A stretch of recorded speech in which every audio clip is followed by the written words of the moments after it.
4 minutes remaining.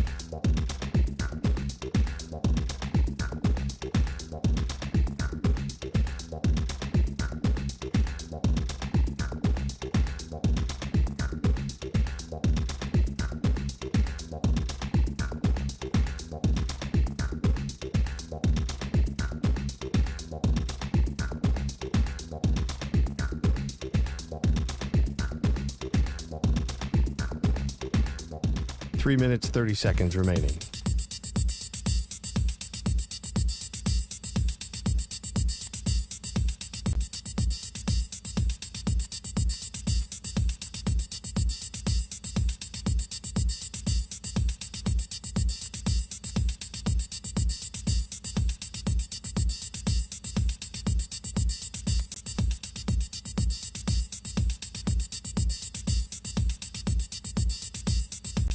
Three minutes remaining.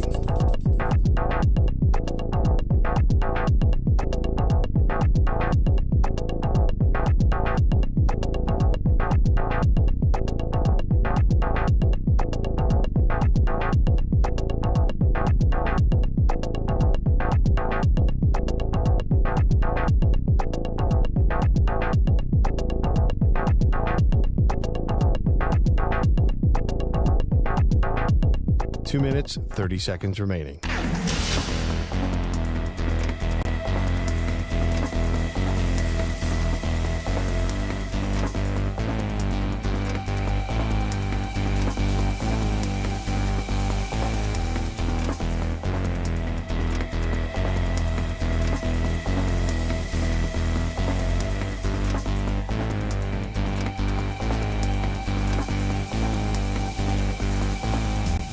Two minutes remaining.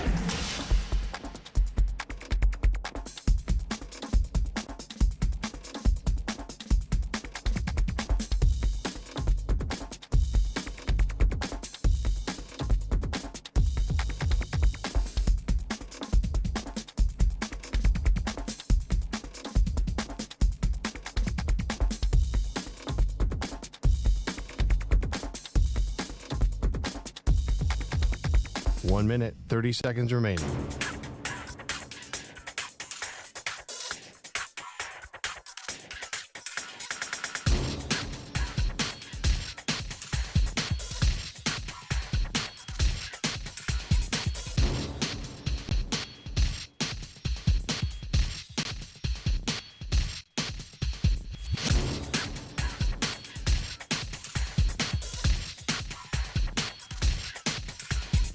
One minute remaining.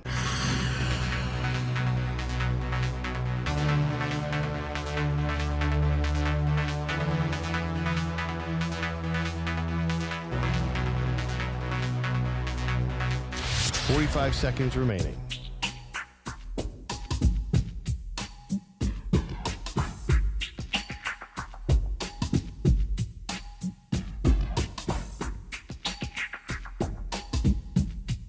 Thirty seconds remaining.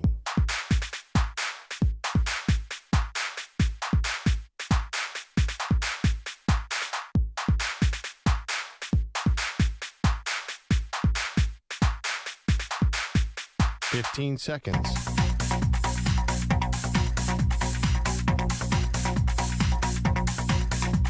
Break ends in 5 seconds.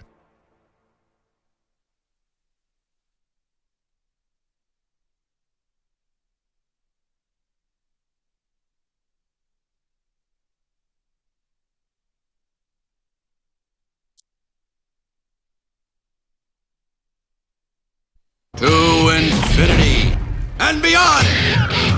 He's live. He's nationwide. This is the Zach Gelb Show.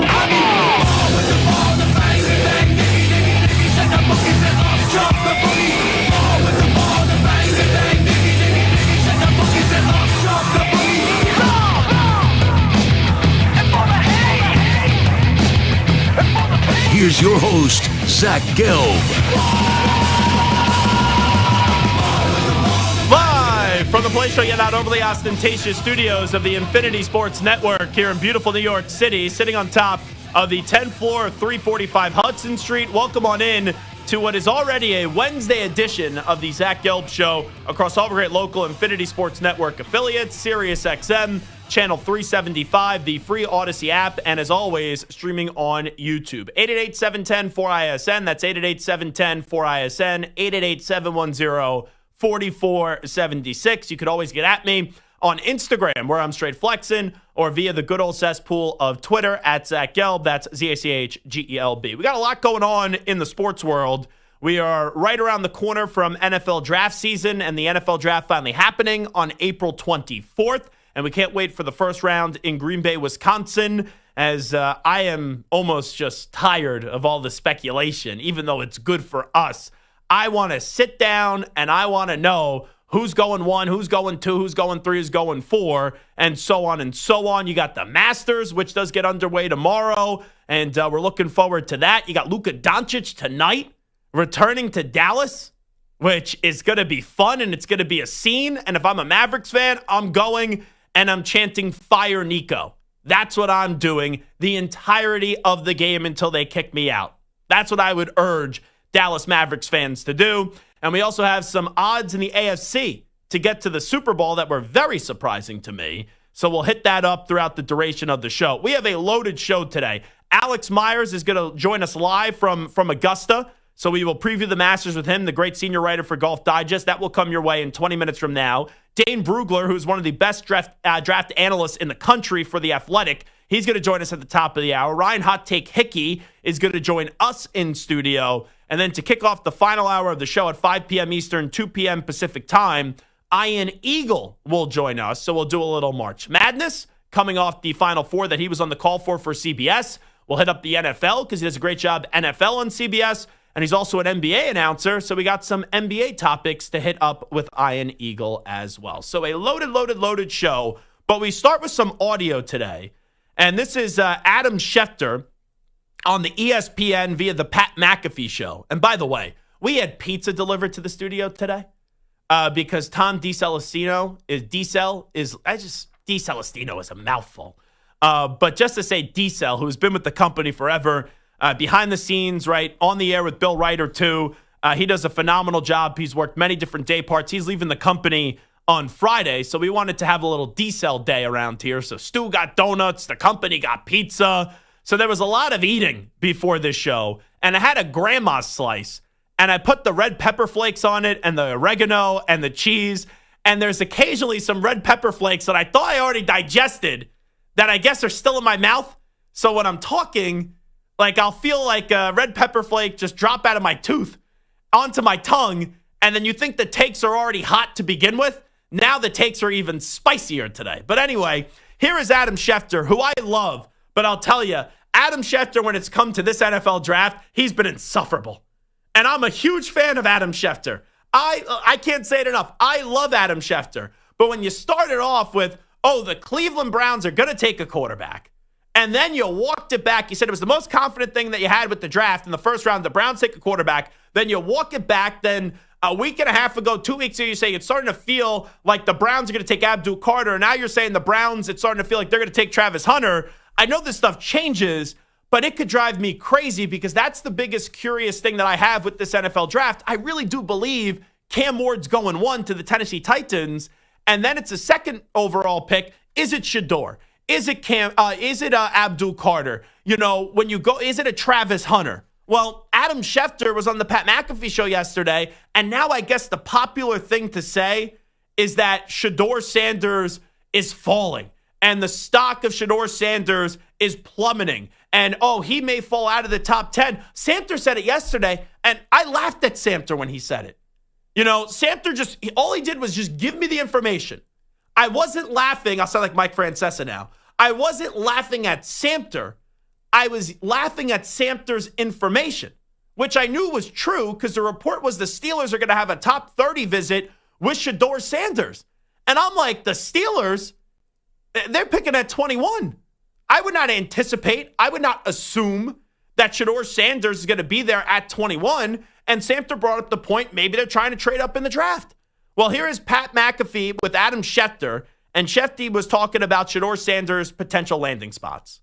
I don't think Shedeur Sanders is going number 2. And the signs point to him not going number 3 either. To me, I think there's 3 options on Shedeur Sanders. 9, New Orleans, 21, Pittsburgh. Those are the 2 scenarios in my mind that are most plausible right now.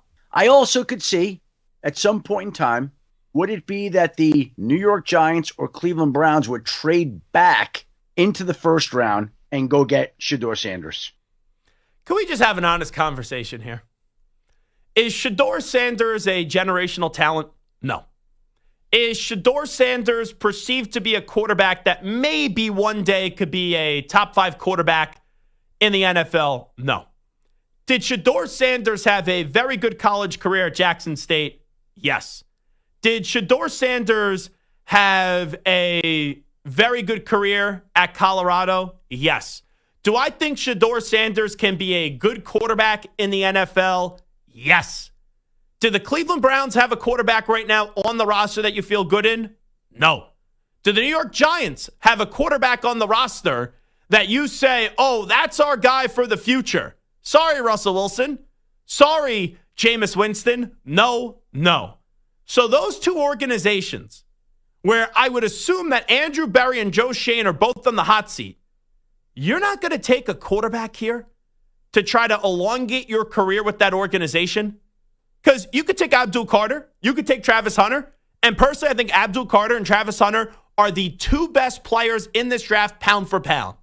But in this league, you either have a quarterback or you don't.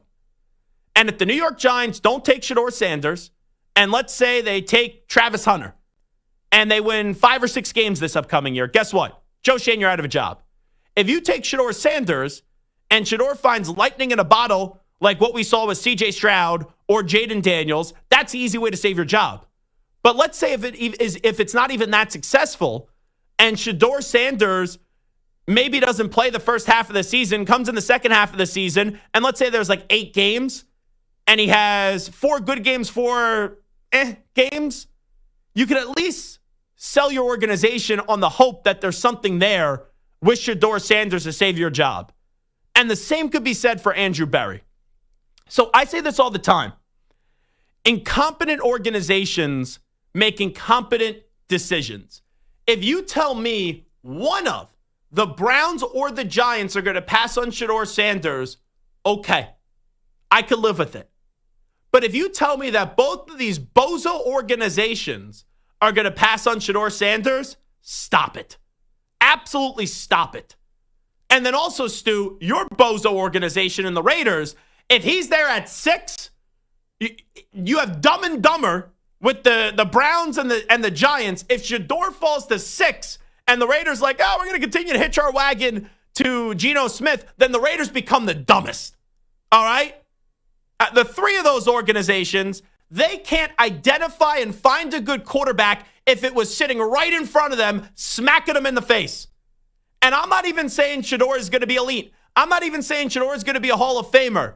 But with what I saw at Jackson State and Colorado, he has exceeded expectations everywhere he's gone. He was the most valuable player, not the best player, the most valuable player in Colorado last year, won at Jackson State. This guy could be good. I don't know if he's going to be great, but he could be good. And you're going to tell me the Browns are going to roll with Kenny Pickett or Kirk Cousins this year? PU. You're going to tell me the Giants are going to roll with Jameis Winston or Russell Wilson this year? PU. And you're going to tell me that the Raiders are going to pass on Shedeur Sanders to roll with Geno Smith? PU. All right? If Shedeur Sanders falls to the New Orleans Saints, good for them. But it would just be a disgrace by the Giants, the Browns, and the Raiders, 3 out of the teams that are picking in the top 6, who don't have a quarterback, who have no future right now. Browns' future, bleak. Giants' future, bleak. Raiders' future, bleak. And you're not going to take the quarterback? Nonsense. Absolutely just nonsense. So you listen to what Schefter said. He said there's 3 options. All righty. The Saints at 9. I don't think he should be there at 9. If he starts to fall, though, if I'm the Steelers, I'm saying, hey, Aaron Rodgers, you're still waiting on a decision? Forget about you. I'm going to go get Shedeur Sanders, and at least the Steelers could actually have a plan of hope that is more of just 1 year, just trying to get into the postseason and win a playoff game, which they haven't done since the 2016 season. All right? So if that's the case, and even though what I think should happen, it doesn't mean it will happen. If that's the case that Shedeur does start to fall, Omar Khan, Mike Tomlin say, hey, Aaron, yesterday's deal isn't today's deal. We wanted you here. You're playing with us right now. You have no options. The Giants already moved on. The Vikings, you want them. They don't want you. You haven't got a deal done with us yet. We've wanted to get a deal done with you. We have something offered to you. It's ready to go, seal signed and delivered, and you haven't said yes. You haven't given your blessing. So if that continues to the draft, and even you bring Aaron Rodgers in for a year, and Shedeur starts to fall in the draft, go trade up and get him. Go make a move, Pittsburgh. Go make the Steelers what they used to be. Because this rotating door of characters and the cast of characters that come into Pittsburgh, Mason Rudolph with 3,000 stops, Duck Hodges, Kenny Pickett, Russell Wilson, Justin Fields, none of those guys are the future. None of them were the future. So go make a move, and if Shedeur starts to fall because of the incompetence of the bozos of the Browns, the Giants, and the Raiders, go pull off the trade to move up. It's possible. And we've seen the Chiefs, we've seen the Bills, right, move up to go get their guys in Josh Allen and Patrick Mahomes. I'm not saying that Shedeur Sanders is going to be Patrick Mahomes or Josh Allen, but who thought Patrick Mahomes was going to be Patrick Mahomes when he got drafted? So I don't understand this idea and this notion that Shedeur Sanders is going to fall. And it would be fascinating, though, because the third element that Shefty said is that, okay, maybe the Browns and the Giants get the best of both worlds. And if that's the case, tip of the cap to Joe Schoen, tip of the cap to Andrew Berry. If we live in a world where, let's say, Joe Schoen's able to get Travis Hunter, which would be awesome, and then he's able to trade up to go get Shedeur Sanders, that would be pretty damn cool. If we live in a world where the Browns are able to get Abdul Carter and then trade up to go get Shedeur Sanders, that would be pretty cool. But when you pass on Shedeur at 2 or 3, which it seems like the Browns and Giants are thinking about, and a lot of people believe it's going to happen, like Adam Schefter, which he may change his opinion in about 45 seconds from now, I don't think you can expect to have Shedeur fall and then be able to go trade up and snatch him. I just don't think so. Let's hear from Albert Breer, Sports Illustrated, and what the Browns' plans are from what he's hearing with the second pick of the draft. We go to number 2 with the Browns. And I really think that this is a toss-up without a quarterback really involved. And I'm not saying it's impossible they take Shedeur Sanders. I actually think they could wind up trading back into the first round and taking Shedeur Sanders maybe later on. But I right now, I think this is either Travis Hunter or Abdul Carter. Either way, Cleveland, I think, can't lose taking either of those guys. It's a great situation for the Browns to have. And again, I just think the gap between where you see Carter and Hunter and then the rest of the quarterback class after Ward is significant enough where you're taking a position player there too if you're Cleveland. So who's the leak here? What insider is getting... They all get the same information. Because Schefter was the first one I heard that was like, oh, maybe the Browns or the Giants will trade up. And then you hear Albert Breer saying that, oh, maybe they'll trade up to go get Shedeur after they already made a pick at 3. So someone's got to be telling them the same thing. Let's hear from Todd McShay on Shedeur Sanders' stock. This is via our pal Ross Tucker and his podcast. I'm almost certain he's not going to be the pick at 2. So it's going to be intriguing to see. It could be a really long, kind of uncomfortable night for Shedeur on the draft because I don't think he's going to go in the top 3 picks, but there could be a team that comes in and wants him and rescues him. But I think 9 is about where people are starting to speculate to the New Orleans Saints that it could be the first spot of a team that's not trading up to get him where he could come off the board. And if I'm Kellen Moore, I know it's your first year. I am running that pick and that card to the podium if you could get Shedeur at 9. Last one, my favorite podcast in the world, Diana Rossini and Chase Daniel. Chase Daniel. He could bug me on this podcast. Fine on Fox, terrible on this podcast. The Scoop City podcast. Here is Diana and Chase and what they're hearing on Shedeur. You got to be almost cocky to play quarterback in the NFL. I like that part of it. I don't know if the decision makers have gotten to that point where they're really comfortable with such a confident and cocky person. We really haven't seen a process. I would definitely call him polarizing, though. I was having a conversation with a general manager this morning, actually, about that word polarizing. He was pushing back a little bit. He's like, I wouldn't call him polarizing. I just think there's a bit of a show around him. And that's just part of the process. And if you're willing to sign up for that, and some teams would be, that's what's made him so interesting and perhaps maybe a little controversial because it's just not the classic quarterback. I'm sick of this analysis.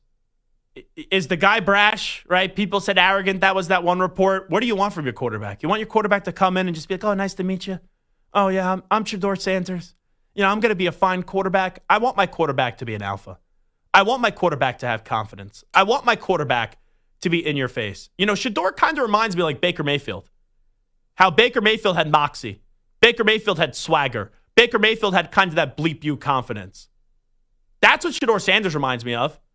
And I know it didn't work right away for Baker Mayfield, even though he did take Cleveland to the playoffs and win a playoff game, which may be the last time Cleveland gets to the playoffs and win a playoff game for a very long time.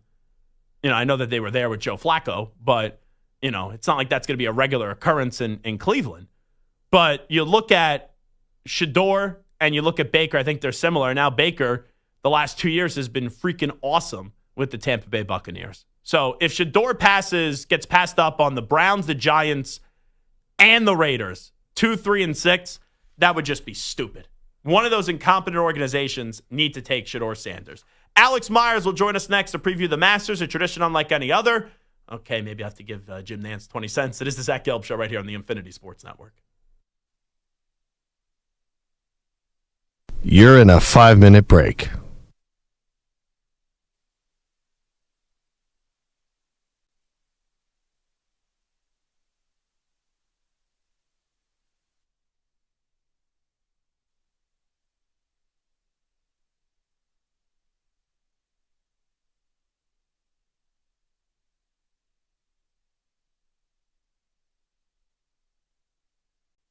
Four minutes, 30 seconds remaining.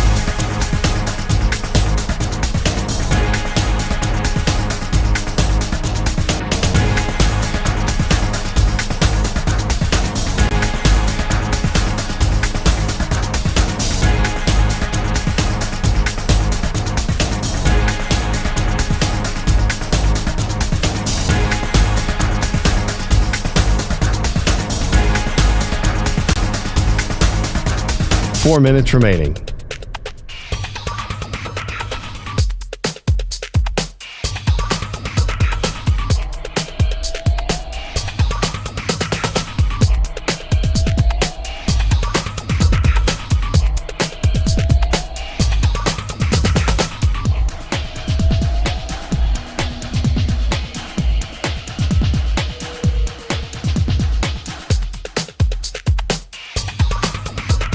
Three minutes, 30 seconds remaining.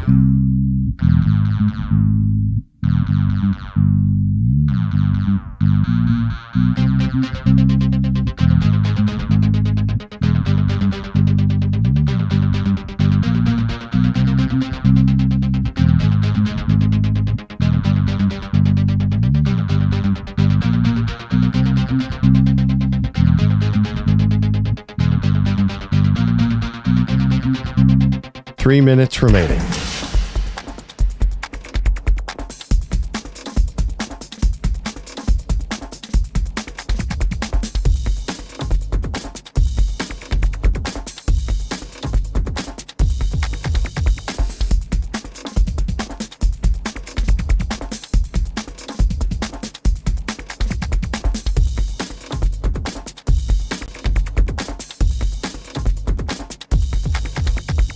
Two minutes, 30 seconds remaining.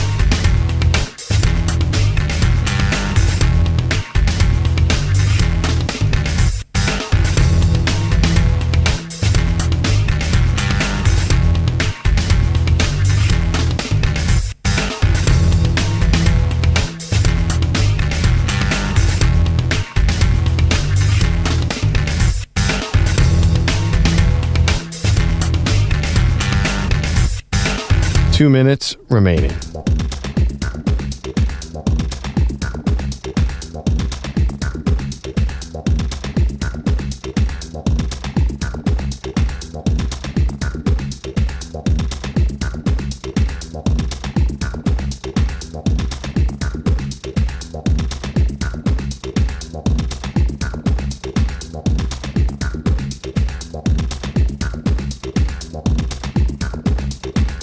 One minute, 30 seconds remaining.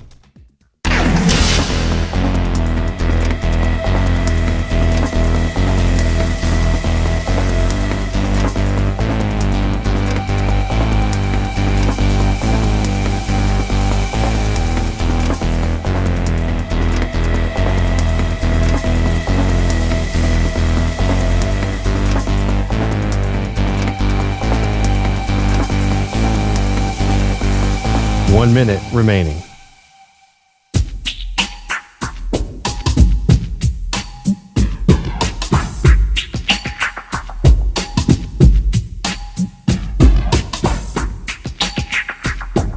"45 seconds remaining.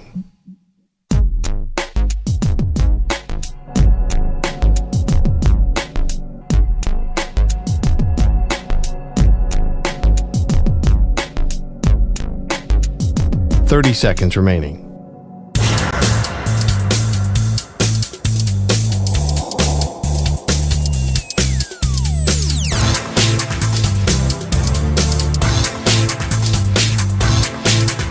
"15 seconds.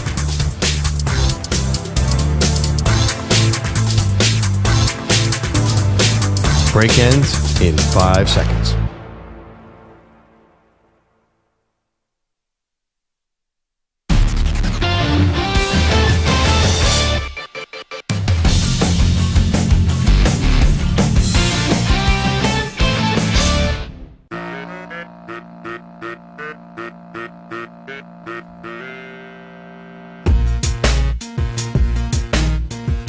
Welcome back to the Zach Gelb Show. Alrighty, welcome back in. It is the Zach Gelb Show on the Infinity Sports Network. We go from the Final Four to Augusta. Yeah, that's right. It's a tradition unlike any other. It is Masters season, with the Masters officially getting underway tomorrow. We'll see if Scotty Scheffler, who had an elite Masters menu as they had the Masters dinner the other night, will be able to repeat. And we'll continue to take a look around the golf world and see who will have a chance to don the green jacket coming up on Sunday. And now joining us, as he does before pretty much each and every major, he's a phenomenal senior writer at Golf Digest, and that is Alex Myers, kind enough to join us right now on the show. Alex, appreciate it. Happy Masters season, and how you been? Hey, Zach, great to talk. I'm doing great. Obviously, here at Augusta, it's tough to have a bad day. All right, let me start you off with Scotty Scheffler, right? He won it last year. We saw the Elite Masters menu that he had, which I thought it was just phenomenal all around, and I wish I had a green jacket just to simply get at the dinner. Clearly has a great chance to repeat, but what's the feel around Scotty at Augusta? Yeah, I think, whatever concern about his hand or whatnot from the kitchen Christmas Day ravioli incident is past him. He had that great final round in Houston a couple weeks ago. He couldn't quite track down the lead at Minwoo Lee, but he almost did. And he, anybody else coming in with his results would be ecstatic. But because it's Scotty and it's like, he hasn't won in 6 events, it's kind of treated as a slump, which that shows how great he's been. But no, I think he's rounding into form. He's all systems go. And, he deserves to be the favorite based on what he's done the last 3 years here. Where's your confidence? We know that he's still looking to complete the career Grand Slam with Rory McIlroy. The one he has not accomplished is obviously donning that green jacket at Augusta. Yeah, no, it's about as high as it's ever been, I think, at least for me and him. It's the first time he's ever won twice on the PGA Tour before April. He not only won twice, but he won 2 huge events at Pebble Beach and at the Players. And more importantly, it's his all-around game is arguably better than it's ever been. It used to just be he really separated himself with the driving. But it's been everything this year for him. It's been irons, it's been the short game, even his putting has been good at sometimes. So I just think this is his best chance, or right up there with what we've seen. And the rain that we got the last couple days certainly was music to his ears. I do feel good about Rory coming into this week. Alex Myers here with us right now on the Zach Gelb Show on the Infinity Sports Network, previewing the Masters. During COVID, we saw the explosion of Colin Morikawa and also Bryson DeChambeau. We know the success that both have had in majors. Give me a little feel on both of them heading into this week. Yeah, I mean, you're hitting all the guys that I really like this week. Not that that's going out on a limb or anything, but no, they're both in great shape. Bryson was even in contention and at Doral last week at the Live event. He was happy because even though he didn't win, he said he played well in the win there, and he expects, the wins here are always very tricky. So he's looking forward to that and being tested in that way. And Morikawa, yeah, it's wild that someone could play as well as he has since the beginning of last year and not win a golf tournament. Of course, he was so close down there at Bay Hill, and he got edged by Russell Henley with that late eagle chip in. But he has played so well. He's I think he's top 5 in just about every stat going back to last year. And just to not have a win in that span again is kind of crazy. And like you mentioned, I mean, he has won 2 majors. It's not like he hasn't gotten to the top of that mountain before. So I really like him. I don't know if I want to give it away, but he's my official pick, Colin Morikawa. And where is the confidence with Will Zalatoris? What's the read on him with all he's been through?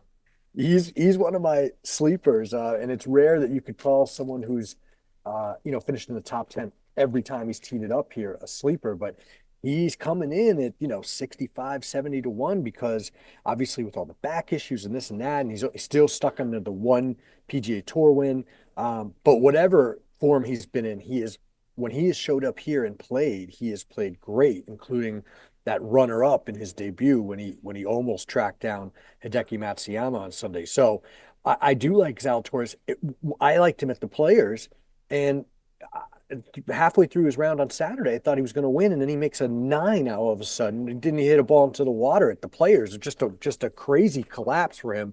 Forgot what he shot in the back 9, Zach, but it's like what we would shoot, 43, 44, something like that. It was. I'm not shooting nowhere. that. If I'm shooting that, I'm happy. I'm doing the worm on the 18th, walking off the green.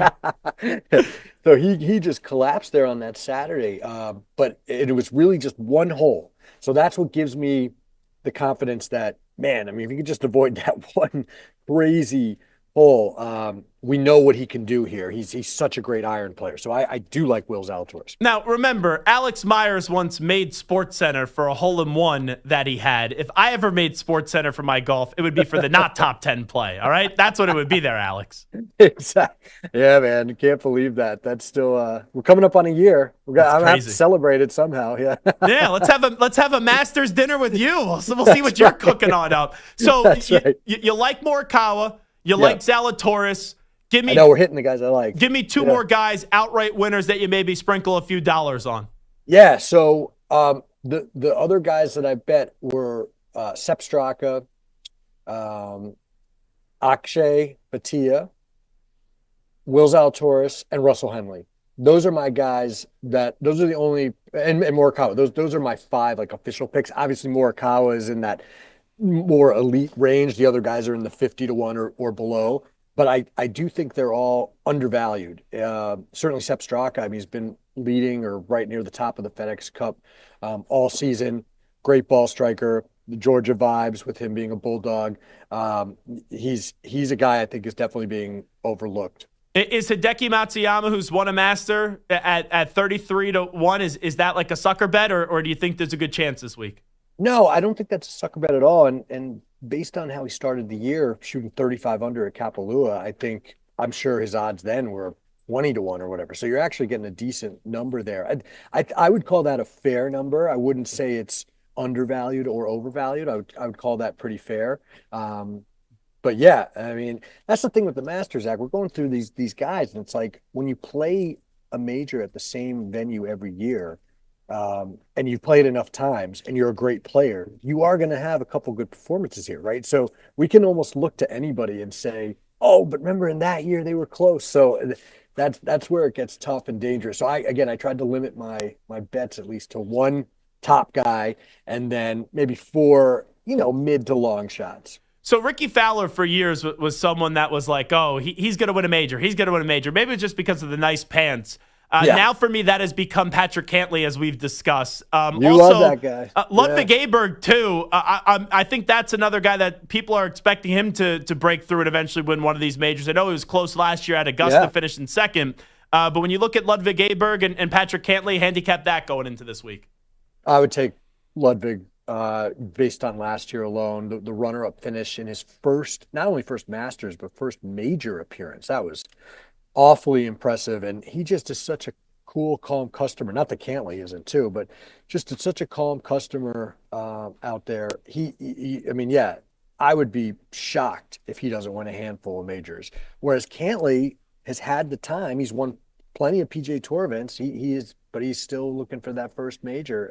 At some point, he becomes Ricky Fowler, right? Yeah. Where it's like, oh, this is inevitable. But at some point, it's not. Now, we were kind of starting to say the same thing about Xander last year, and he won 2. So, things can change quickly. There's only 4 of these a year. And if you just happen to have, peak at the right time, you can change your legacy in a heartbeat. But with those 2 guys, I would definitely lean towards Ludwig just because of Cantlay's, let's be honest, poor track record in majors. Terrell Hatton's also someone that always people in the golf world go, oh, keep an eye on him, keep an eye on him. It seems like you're out on him, judging by that side that I just heard. Well, if you look at first of all, I have to be out on somebody. Yeah. But second of all, you look at that recent. Alex Myers hates Terrell Hatton. That's the headline out of this interview. No, there was that recent Live leaderboard where he finished behind Anthony Kim, I believe. Oh, wow. I mean, he really struggled lately. If you went back 3-4 months, 5 months, I'd be like, yeah, this guy's a top 10 player in the world, no doubt about it. But I know maybe that was just 1 week, but that just kind of scares me. So I kind of wrote him off. Also, I've seen him out here. I mean, one year he did he was pretending to shoot a gun at the 13th hole. He was so upset about a break he got. He says he hates this course. Yeah. Just bad vibes from him. Even through all that, would he finish top 20 or something? Yes, but I just could never bet on him to win. 2 names we haven't really discussed. I know you mentioned Xander Schauffele briefly, and then also Jon Rahm. How about those 2?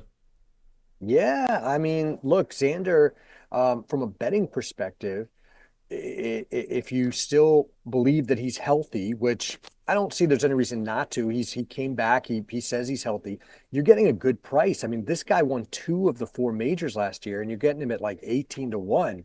He would have been 8-1, if he hadn't had this injury and missed a couple months. So from that perspective, I do like that. He's obviously, we know he's played well here.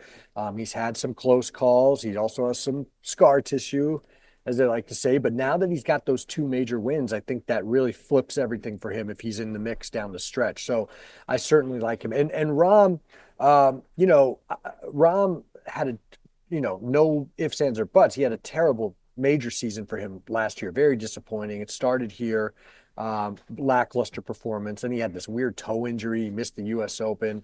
But he has been quietly going along, finishing top 10 in every live event. Not that that's a crazy great accomplishment, but just he has played consistent golf. And he was the guy, I'm sure you remember, I said, I'm going to pick this guy every year till he wins. And he won. So there's no reason to think he can't do it again, for sure.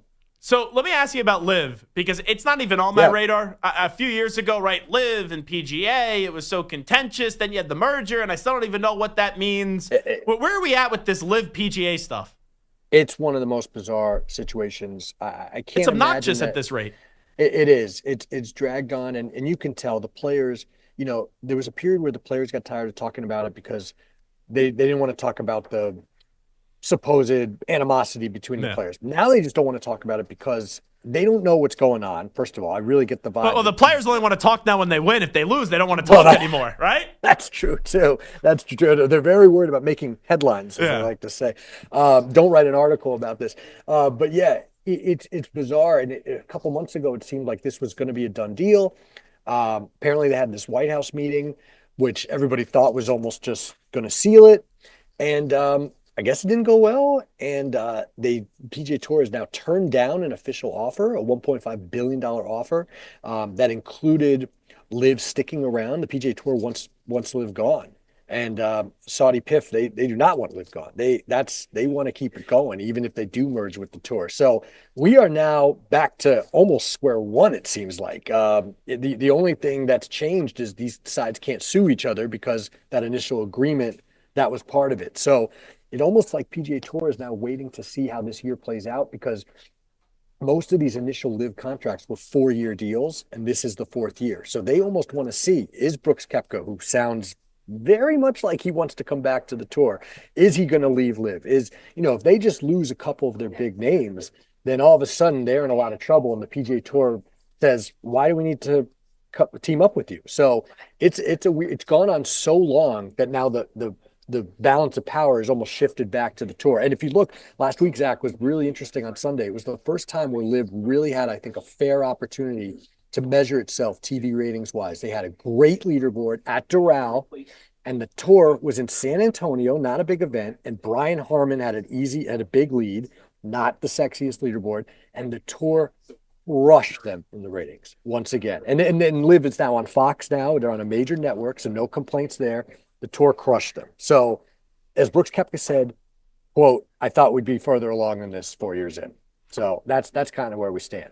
Last thing I'll ask you, as Alex Myers is here with us from Augusta, does a great job, obviously senior writer for Golf Digest. We all know Tiger Woods, right, was the most feared golfer, and we know the run that he had. He would show up. You always thought he was not only had a chance that he was going to win the tournament. Now when you go to an event like this with Tiger not being in the picture with the Achilles and how long it's been, even since the great redemption story that he had, who are the three most feared golfers right now when you head into a major, in your opinion? Yeah, well, I mean, clearly Scheffler, everybody just is in awe of him. Even Xander last year when he won his first major was like, I'm just trying to climb the Scheffler mountain. I have my little ice pick in here, but he's still up here. Maybe he was underselling it, but Scheffler's the guy.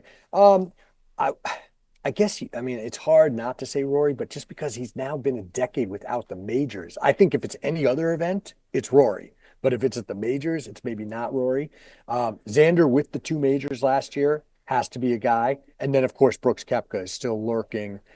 He is the guy. So I would actually take Rory out of it. I'd put Brooks, Xander, and Scotty in that, at least for the majors. Again, Rory has won everything under the sun multiple times since his last major. But he when it comes to these weeks, I don't think people fear him. I don't. So it would be Scotty, Xander, and Brooks probably for me because they've won the most, at least in the last couple of years.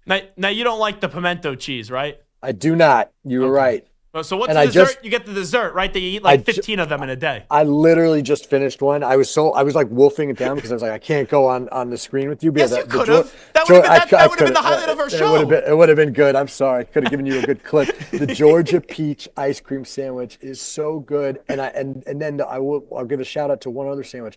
The classic chicken. Ooh. It was always my favorite, but the last couple of years, I don't know what it was. Someone must have been making it different. Yeah. This year, it's back.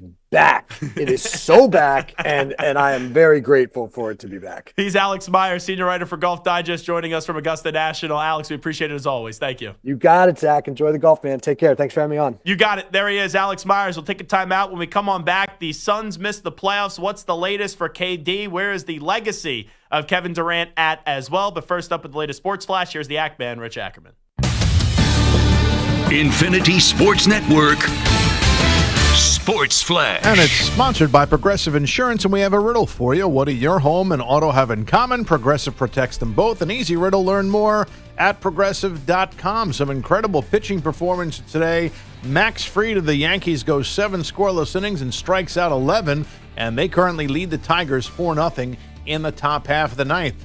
Max Meyer went 5 hitless innings for the Marlins, and they lead the Mets by a score of 5-0. The Mets with just 2 hits on the day. The Cardinals and Pirates went scoreless into the 12th before Jordan Walker singled. They are now tied at 1 in the bottom half of the inning. Tommy Pham with an RBI single to even that one at 1 with 2 outs in the bottom half of the 12th. Also today, the Rangers lead the Cubs 5-1, bottom of the 5th, Corey Seager and Jonah Heim with home runs. The Padres and A's are just underway in scoreless. The Orioles and Diamondbacks are getting underway in Arizona as well. Luka Doncic back in Dallas tonight, his first trip back since the stunning trade nearly 2 months ago. And a sad note from hockey, former general manager Ray Shero has died at the age of 62. I'm Rich Ackerman. This is the Infinity Sports Network. Follow us on Instagram. Our handle is Infinity Sports Network. That's Infinity Sports Network to follow us on Instagram.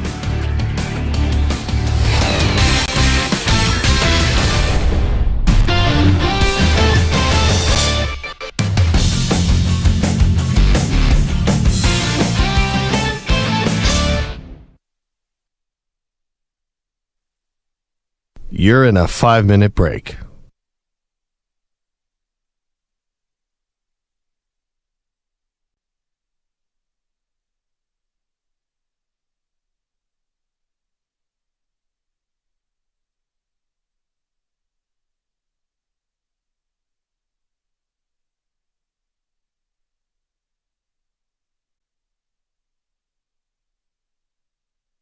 4 minutes, 30 seconds remaining.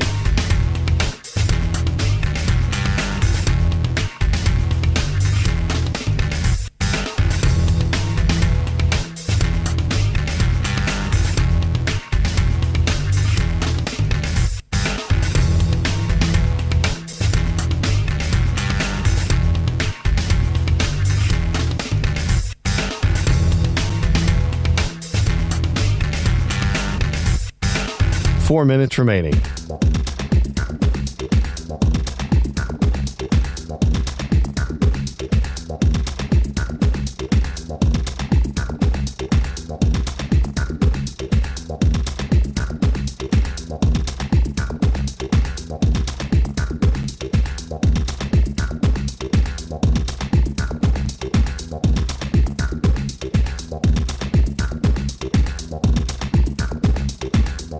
Three minutes, 30 seconds remaining.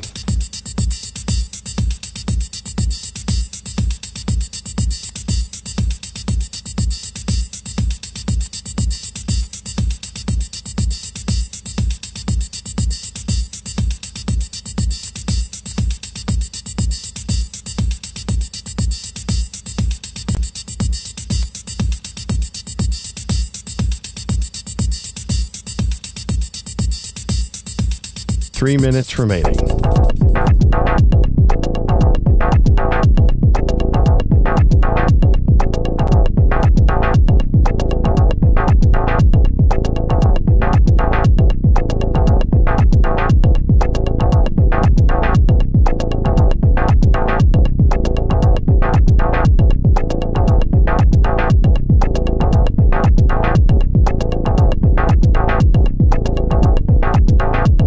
Two minutes, 30 seconds remaining.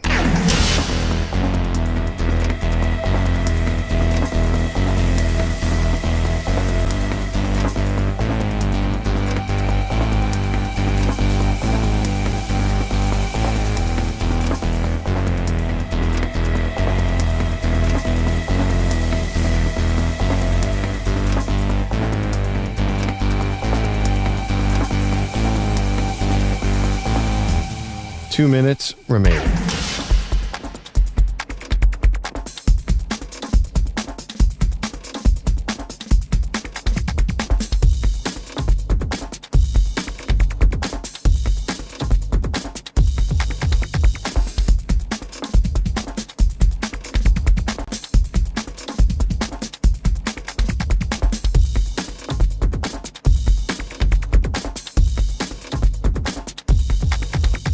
One minute, 30 seconds remaining.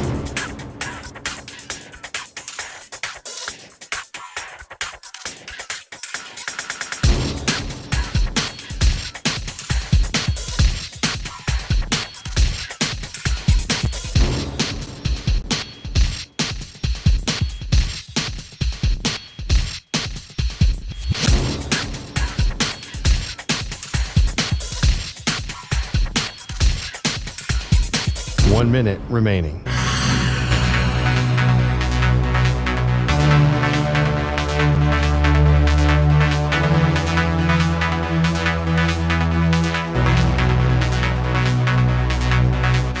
Forty-five seconds remaining.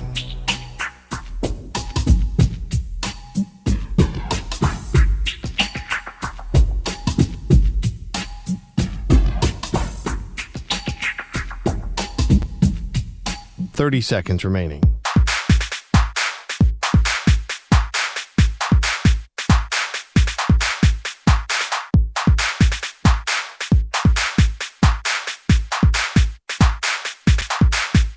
Fifteen seconds.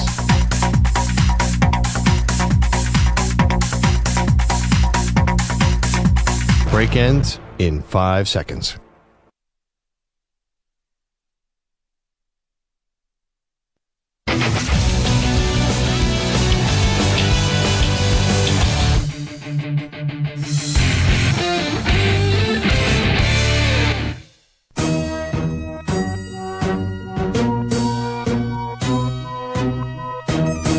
You're listening to the Zach Gelb Show on the Infinity Sports Network. All righty, it's time to ask the pros. You, the listener, gets to ask us a question. It's brought to you by O'Reilly Auto Parts. Simply tweet your question at INF Sportsnet or at Zach Gelb using the hashtag #AskThePros. And you could be listening later in the show. We might answer your question. Think O'Reilly Auto Parts for all your car care needs. Get guaranteed low prices and excellent customer service from the professional parts people at O'Reilly Auto Parts. So Stu had one of the most impressive eating performances I've ever heard of in San Antonio, his final day in San Antonio, which was that Friday evening. He started off at Pinkerton's. And what was on your Pinkerton's tray once again? And I followed them on Instagram, Stu. Oh, boy. I could go back to San Antonio tonight. They're showing you that moist brisket. It's looking good. If we went there earlier in the week, Stu, that would have been problematic. Yes. Like, I love going to Max and Louie's, right? My friend's restaurant. It was a tremendous meal. Imagine if we went to Pinkerton's on Wednesday and then did Max and Louie's on Thursday. We would have definitely have gone back to Pinkerton's. I may have made you on the air during the show go to Pinkerton's and do like a live play-by-play for us on waiting in line, getting up to the beginning of the line, how they serve you the food, and then you rush back to the convention center for us. It could have been like Uber Stew in San Antonio. But what was on your plate again? I had the brisket, the pork ribs, along with the mac and cheese, the bacon mac and cheese, and the jalapeno cheese rice. Delicious. So good. And then you went to Whataburger later that night, which is, I don't know how you even ate that burger. And fries? Yes, small fries. They have milkshake there? I did not do milkshake. No, let's not get crazy, Zach. Come on. Could you imagine? They would have walked up to Stu on the plane. Sir, you got to unload a little bit. There's just too much in your body right now to fly this plane right now. The weight distribution is just off. I'm looking at the prices for the Masters. So the most impressive thing to me, Mercedes-Benz Stadium, that's the Falcons Stadium for a football game. The prices there are so cheap. But at Augusta, here's the menu. Imagine how much damage we could do, Stu. Sandwiches, egg salad sandwich, $1.50. Pimento cheese, $1.50. Pork barbecue sandwich, $3. The Masters Club, $3. Chicken salad on honey wheat, $3. Ham and cheese on rye, $3. And the classic chicken, which is being raved about by Alex Myers, $3. Those are just the sandwiches. We'd have to try them all. Now, breakfast, which is only served until 10 a.m. The Masters Blend fresh brewed coffee is $2. The chicken biscuit is $2. The breakfast sandy is $3. The blueberry muffin, I love a muffin. I'll tell you, muffins are tremendous. $1.50. Fresh mixed fruit. Who would get that? That's actually probably nice, though. If it's like a hot day at Augusta, you're walking around, only $2. Now, beverages. Soft drink, $2. Bottled water, $2. Fresh brewed iced tea, $2. A domestic beer is $5. An imported beer is $5. And white wine, the exciting whites. They should call this just a Cooper de Jean and the Reed Blankenship wine, $6. Then your snacks, chips, plain and BBQ, $1.50. If you want a little peanuts, $1.50. Southern cheese straws, that sounds good. $2. Cookies, oh my God. The cookies, if they're good, and I would imagine they're good and chewy and soft, $1.50. I could probably eat about 10 of those. The Georgia pecan caramel popcorn, oh my God, $1.50. And then the Georgia peach ice cream sandwich, $2.50. Stu, we're looking at this menu here. Pinkerton's was kind of expensive for barbecue, right? Like $50 for a barbecue tray, pretty much, which is not like terrible, but for barbecue prices, that could be a little bit pricey. I don't even think this entire menu is $50. I was just going to say, you probably get all those things for $50 or around $50. Let's do this right now. Stu, you may have to stall a little bit because I'm not very good at this thing called mental math. So $1.50.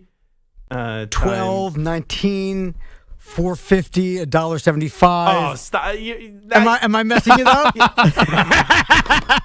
now the bit's over. I'm not sitting here with the calculator and trying to do this when I'm gonna get like 7 of the items out there and Santa's gonna be like $2.66. So I'll look at it during the break, and I will meticulously punch the numbers into my calculator, and I will take the headphones out so I don't have to hear Samter in my ear just buzzing around like the little fly that he is when I'm trying to do some serious radio here. All right, anyway. The Phoenix Suns, they have missed the playoffs. You know, it's kind of crazy because you look at the NBA standings, and now with this whole new format for the last few years, the top 6 teams are in the playoffs, and then you have 7, 8, 9, 10. They're playing in for the spots 7 and 8. The Suns couldn't even make a play-in. Think about that. There are disasters, and then there's what the Phoenix Suns were this year. And I know there were injuries, but they stunk anyway. And look how poorly this is going to reflect, and I know he's banged up right now, on the legacy of Kevin Durant. I kind of feel as if the way that we talk about Aaron Rodgers is going to be the same way that we talk about Kevin Durant. Where, yes, all-time great player, both of them. Yes, both have won a championship. I know Durant has 2 and 2 finals MVPs. Rodgers has 1 and 1 Super Bowl. But you look back at the career of Aaron Rodgers, assuming he doesn't win another Super Bowl again, which I think is a safe assumption, and you're going to say with how early he won a Super Bowl, it is just mind-blowing that he didn't get back to another Super Bowl or win another Super Bowl. Like, if he at least would have got back to another Super Bowl and lost, all right, at least he got there again.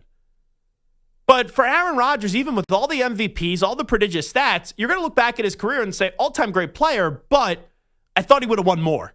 For Kevin Durant, I know he's won 2 championships, and with teams that had Klay Thompson and Steph Curry and Draymond Green, he also won 2 finals MVPs. But Charles Barkley has just defined his career, right? There are things that are sometimes said that stick with people. And for Kevin Durant, it was Charles Barkley saying he's the bus rider. He's a passenger on the bus, not the bus driver. But Durant, who played the role of going to Golden State, which didn't even bug me. It bugged a lot of other people. I wasn't bugged by LeBron going to the Heat. It was just the way that he went to the Heat. And I wasn't bugged really about Kevin Durant going to the Warriors. Like, hey, it's your right to choose what you want to do. But you played the villain role, and then you just didn't have the mental toughness, and you were too sensitive to actually embrace the villain. Like, if he would have just stayed in Golden State and kept winning championships, eventually you just have to tip your cap and respect him. But everyone's like, oh, Durant's got to go to Brooklyn. And the most we probably praised Durant since leaving Golden State was that 1 year in Brooklyn where they lost to the Bucks in the second round. And, right, you had Harden, who was hurt. You had Kyrie, who was hurt. And he almost single-handedly won that series. If his toe wasn't on the line, maybe they go on to win the championship, but they didn't.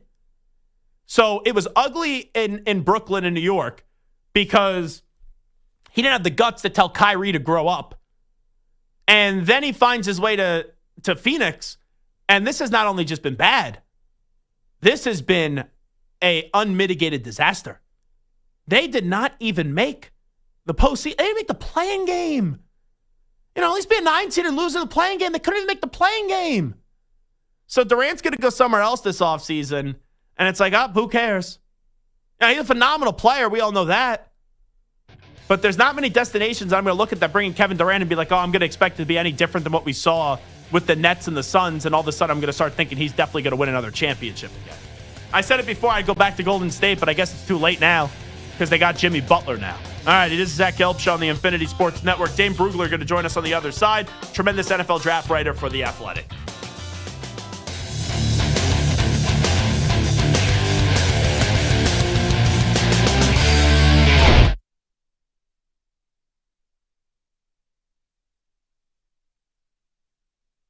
You're in a 5-minute break.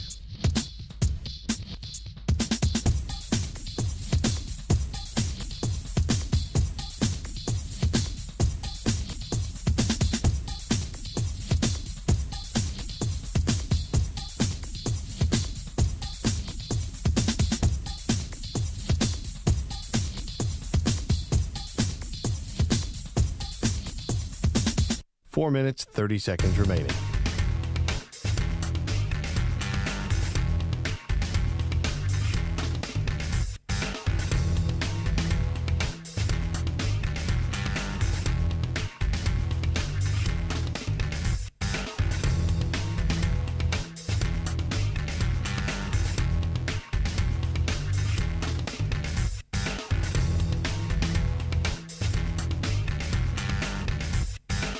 4 minutes remaining.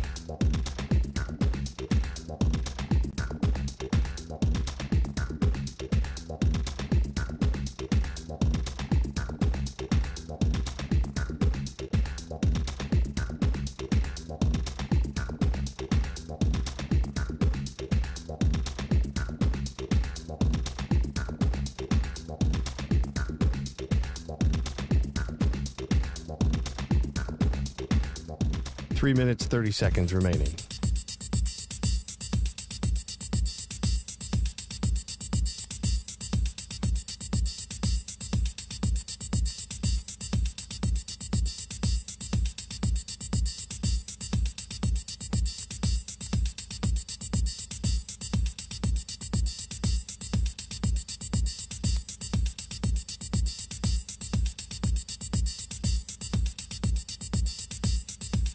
Three minutes remaining.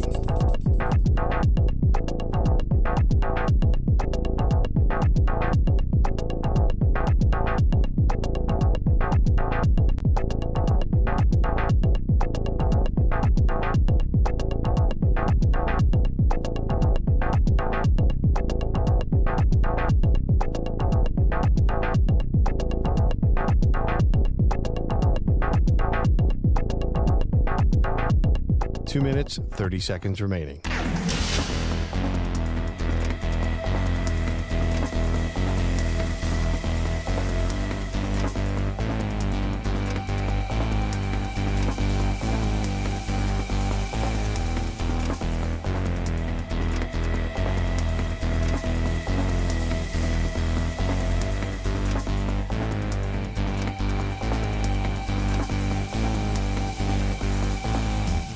Two minutes remaining.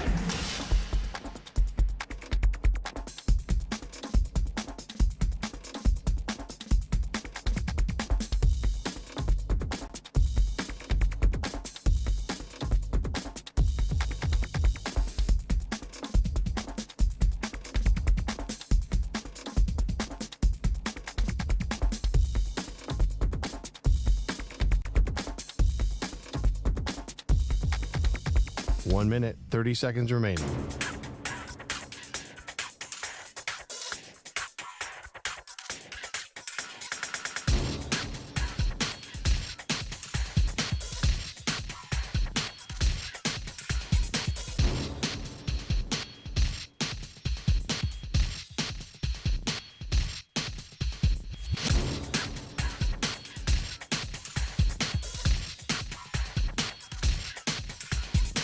One minute remaining.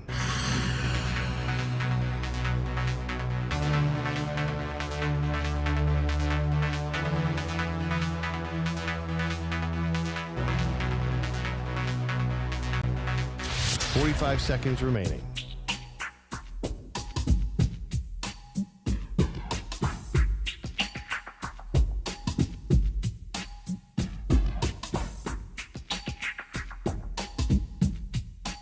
Seconds remaining.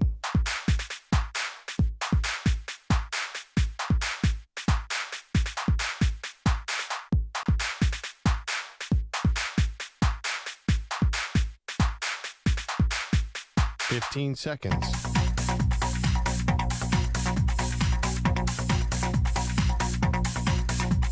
Break ends in 5 seconds.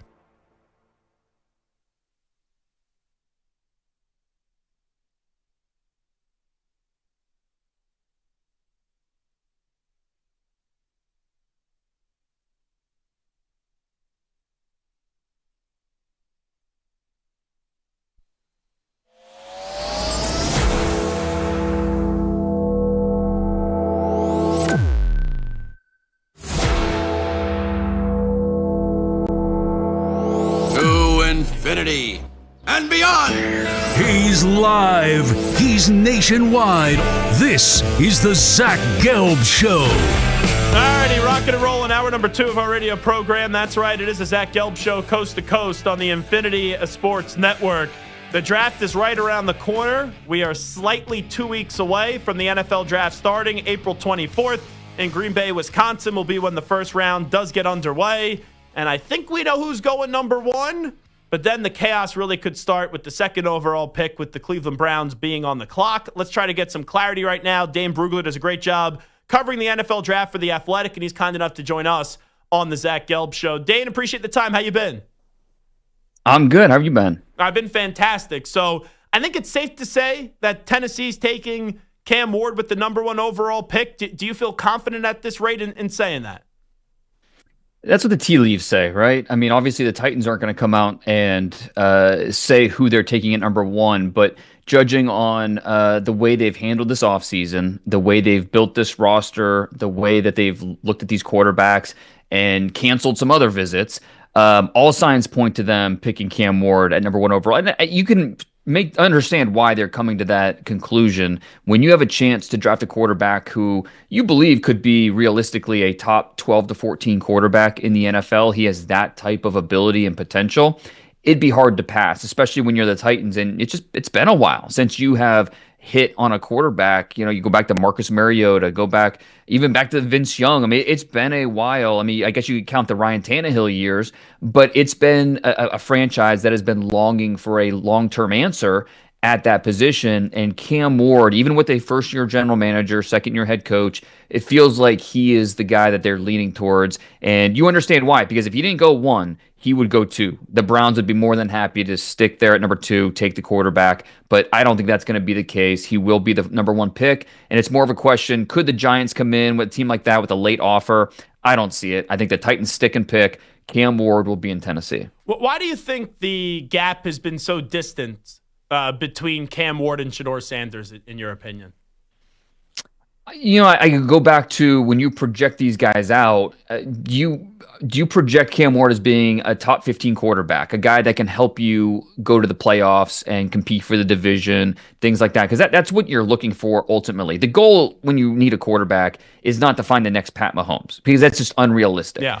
The goal should be find a top 15 quarterback, someone that can help you get to the playoffs, because if you get in the playoffs, you've got a shot. And so I think teams think of Cam Ward in that way, where that's not necessarily the case with Shedeur Sanders, who has the talent to start in the league, but is he truly a guy that's going to elevate everybody around you and be someone that's going to drag the team to the playoffs if that's what it takes? He's going to be very dependent on his supporting cast. And, you know, part of that is he doesn't have the top tier physical traits that ideally you want for the position. His size, the mobility, the arm strength, it's more average than above average. Now there's a lot of things to like about his profile. He's smart, he's tough, he's accurate, not quite as accurate as 74% completions would suggest. There's a lot of, 28% of his throws or his completions were screens. And so that 74% inflated a little bit, but he's still generally an accurate passer. It's just the way he wants to play. Does he have the physical traits necessary to really make that work at the next level? And that's where the question marks come in. So I think teams believe he can start. They're just not sold that, all right, this is someone that's going to elevate our offense from day one. And that's where the disconnect is. And that's why we might not see Shedeur go 2 or 3 to the Giants. Browns and Giants, 2 teams that need a quarterback. If that's the case, then where does he fall? Could it be the Saints at number 9? Could it be 20 in the Steelers? So Shedeur really will be a wild card on draft night. And I'm not even saying I think Shedeur is going to be great. I think he could be good, very good in the NFL. But that's been the popular conversation today, Shedeur falling. And you mentioned the Saints. I've heard others mention the Steelers as well. I even heard others mention, maybe the Browns and the Giants make a pick at 2 and 3 that aren't Shedeur, and then they come back up to get him. I look at teams like the Browns at 2, the Giants at 3, and then the Raiders at 6. It's like, why not? Like, all 3 of those teams, there's legitimately a chance that all 3 are now expected to pass on Shedeur. It's just crazy to me. And see, like I would push back a little bit on the notion that he's falling, just because, like, okay, I've been pretty consistent on my evaluation of Shedeur since the fall. I've always graded him as a late 1, early 2nd round pick. But we knew, because there is such a need for quarterbacks at the top, sometimes those guys get pushed up. Not always, but sometimes. And so when you're doing a mock draft, I think you can understand why a team like the Browns or the Giants would go that direction, because, yeah, they need somebody. But it's not necessarily just missing on the quarterback when you're picking at top 5. It's also you're passing on a Travis Hunter, an Abdul Carter, and you're passing on one of those guys. So you're potentially missing out, not just on missing a quarterback, but on a true impact player on a roster that really needs those guys. And this is, the Browns have done a lot of work on Jackson Dart and Tyler Shuck and Jalen Milroe. So the Giants have done as well. And so they're in a really interesting spot. And it's not all set in stone. We could still see a quarterback go 2 or 3, but I think it's more likely we see those teams go in a different direction. And then it becomes, okay, where do these quarterbacks go? And, the over-under on quarterbacks in the first round is 2.5. I'm going to take the over. I'm going to bet on teams going with finding those quarterbacks, whether it's Jackson Dart, Tyler Shuck, whoever it may be. I think they're going to see these teams roll the dice, just maybe not in the top 5. So obviously Dart has been talked a lot about. I would not use a first-round pick on him. I saw Jalen Milroe was invited to the draft. Just what's your evaluation, Dane Brugler, on both Jackson Dart and then also Jalen Milroe? Yeah, I get the intrigue with Jackson Dart because I think he's going to get that Bo Nix bump where you see the physical traits, you see the intangibles off the charts. 4-year senior, so he's played a lot of football.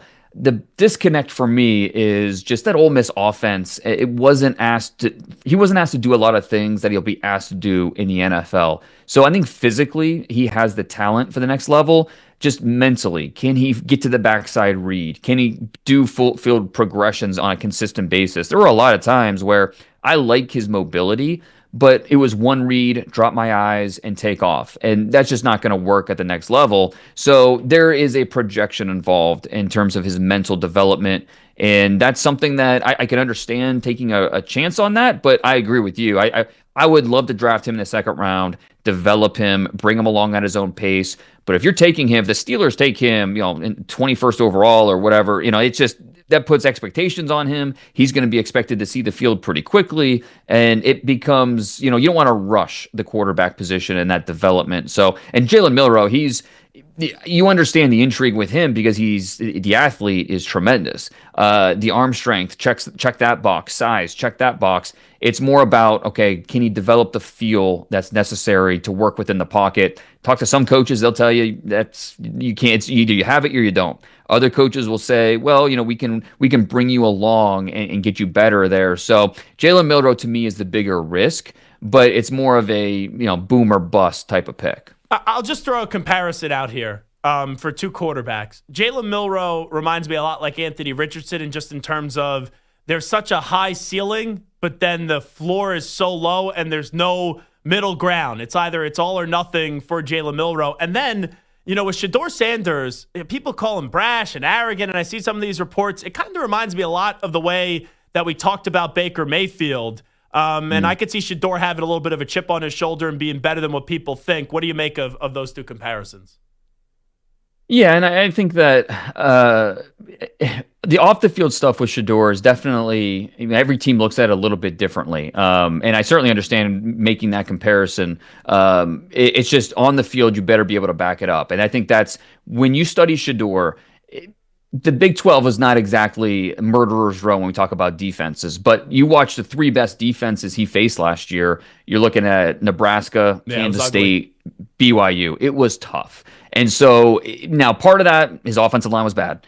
Part of it, no run game. But the quarterback's still making bad decisions and not helping things. And so that I think bringing it back to the field, that's where, you kind of struggle with the evaluation. With Milroe, I think I understand certainly what you're saying with Anthony Richardson. I think if you like Milroe, your comparison's Jalen Hurts, who was, a late second-round pick, looked at as a very raw passer, but a good athlete. You like the person, and that's kind of what Milroe is in terms of the character's off the charts. He won the academic Heisman, and you like the tools. It's going to take time. It's going to take development, and some teams might be in a position where they could go that route. Other teams, they don't have that type of patience. They need somebody that's going to show a quicker return on investment than what Jalen Milroe probably needs. Dane Brugler here with us. When we get to Travis Hunter, how do you think, is it just dependent on what team he goes to? I don't know if you think he's going to the Browns or Giants right now, but how do you think he'll get used in the NFL? Yeah, it's team dependent. The teams are very split on, okay, should we, because you're going to have a primary position and a secondary position. Some teams really want to see him on defense because they believe that's his best ceiling.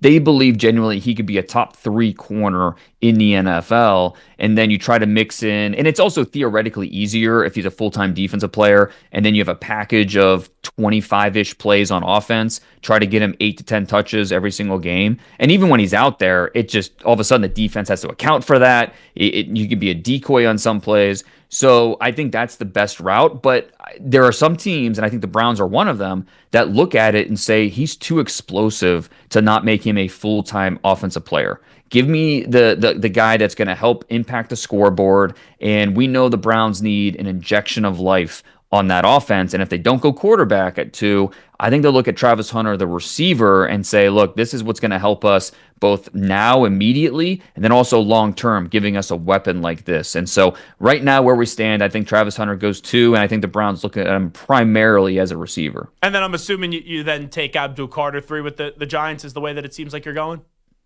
That's the way I would turn right now. And pass rusher is not an immediate need for this team, but it's when you're drafting top 5, you draft players, not positions. You draft the impact guys, cornerstone guys. They draft, Kayvon Thibodeau's still on this team. They gave Brian Burns a lot of money last offseason, but you draft the Abdul Carter level of player who can be a true difference maker with his pass rush and everything that he brings to the field. So he makes the Giants better immediately.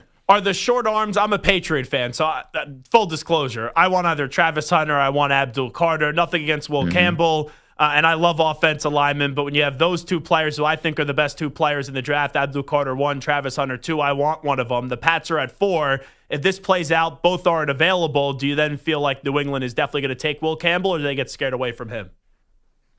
No, I think that Will Campbell makes sense. And, watching Drake May last year with so little help around him and seeing the success that he still had, though, is just very encouraging for what he will be moving forward. And so I think the idea, we add Stephon Diggs to the mix. What if we add a left tackle like Will Campbell? And just worst case scenario, he struggles to left tackle. You have to move him inside to guard. It's not the worst. It's not the end of the world. It's not the worst thing because you're still going to get a really good offensive lineman. Now, ideally, yes, you want him to lock down the left tackle spot for the foreseeable future. And I think there's absolutely an outcome where that happens.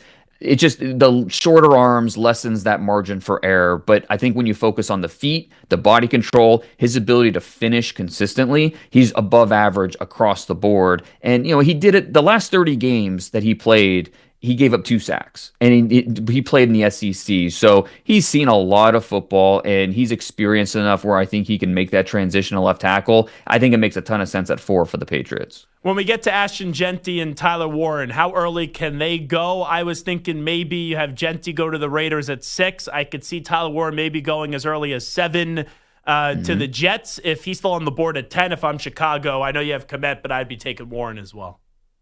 Yeah, I think both of those, if either one of those 2 guys are there at 10 to Chicago, I think that's the pick. Yeah, I think the idea of upgrading your offense, and when you think of Ben Johnson, he runs a lot of 12 personnel. So, think of what he did with Sam Laporta in Detroit, the ability to add that with a Tyler Warren. Yeah, I think it makes a lot of sense. It's an underrated fit that I think makes a lot of sense. And then with Jeanty, it's interesting because this is just not a great draft after those top 3 or 4 picks. And so with Jeanty, I think teams are going to look at it and say, all right, well, if I had a 1A pass rusher available, I'm taking the pass rusher, but there isn't one. So instead of taking a 1B pass rusher, let's take the 1A offensive threat, and that's Jeanty. And so even the Jaguars at 5, I wouldn't, that would not surprise me at all. The Raiders certainly at 6 make a ton of sense. So, and if somehow he gets past those 2, I don't think he's fallen past the Bears. But yeah, and I agree with you with the Jets with Tyler Warren. You could argue tight end might be their biggest need on the roster. So that just drop a guy like Tyler Warren in the mix certainly makes sense for a team that is going to try to help their young quarterback Justin Fields, try to help him out even more, not make it just the Garrett Wilson show. Last thing I'll ask you, defensive players in this draft. We talked about Travis Hunter. We talked about Abdul Carter. The next 3 best defensive players for you to round out the top 5 best defensive players. I'm assuming Mason Graham is obviously on that list for you. Who else? Yeah, and even Mason Graham, I think as much as I do like him, when I think of a top 5-7 defensive tackle, I think of, Quinnen Williams and Jalen Carter and those guys. And he isn't quite on that level. So there is a little bit of a drop off, but you still like the player because he just pops off the tape consistently. After that, I really like Jalen Walker out of Georgia. Hybrid pass rusher, can do a little bit of everything. Football characters off the charts. Ideally, I'm drafting a guy like that in the mid to late first round. But in this draft class, that's the type of guy where I'm looking at in the top 10. And then after that, I think it gets one of the pass rushers, whether it's Mike Green from Marshall, Shamar Stewart, A&M, guys that maybe have some holes in their game, but you're betting on the upside. Pass rush upside is something that teams will always chase. And I think this team or this draft has more of that upside and potential than proven production at the position, but it's not going to stop teams from going that direction. Will Johnson, like this time last year, like after the draft wrapped up, I would see him always going in the top 5. I know he missed a lot of games this year. But where can you see Will Johnson going now? Yeah, he's a wild card. Anywhere between 11 and say like 23, I think is where he's going to be in that range. Like you said, he's been injured, so we haven't even seen him this draft process, and that's been a big question with him. Is just the long speed. Are we going to see a 40-yard dash from Will Johnson? And we know it's a stopwatch position, so the tape is good. But if we don't have a 40-yard dash, and some of the teams are kind of questioning, all right, well, how injured was he throughout the year? Did he kind of mail it in and just say, all right, it's time to get ready for the draft? Those types of questions are why he might fall out of the top 15, might fall out of the top 20, but it's still a good player, still a guy that's going to be an NFL starter and contribute pretty quickly. He's Dane Brugler. Does a great job, NFL draft writer for The Athletic, kind enough to join us on the Zach Gelb Show. Dane, appreciate it. Thank you. Anytime. Thanks, Zach. All righty, Dane Brugler right there. Excellent draft conversation. Appreciate him jumping on board with us. When we come on back, the odds for the AFC to get to the Super Bowl did come out the other day. And I can't believe them because there is the team that should be one, and they're not one, and they're not two. So let's talk a little about that team, and I think we all know who that team is going to be when we come on back. You're in a 5-minute break.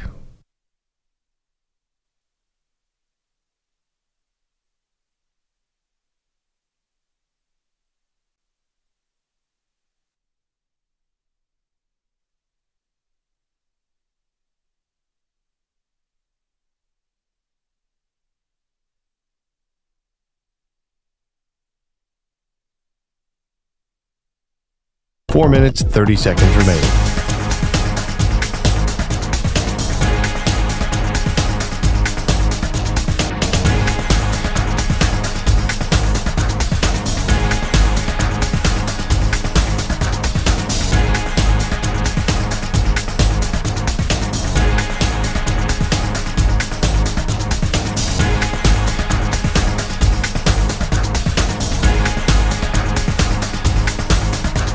Four minutes remaining.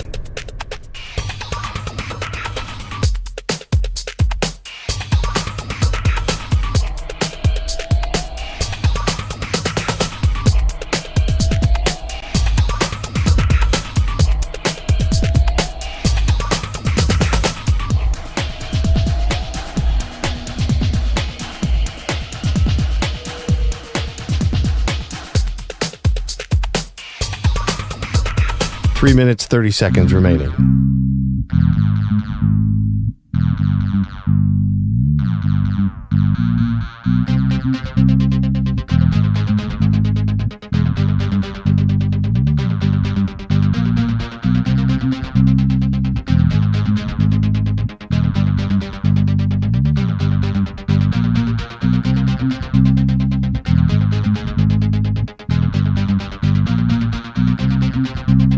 Three minutes remaining.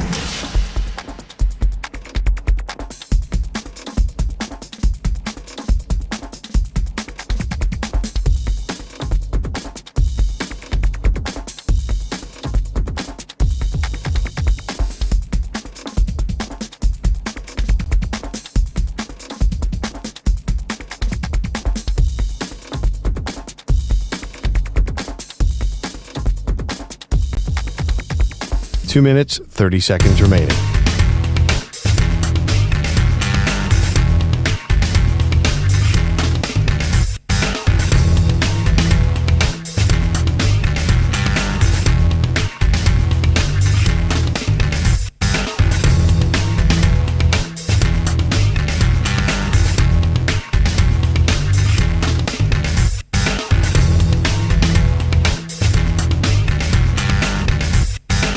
2 minutes remaining.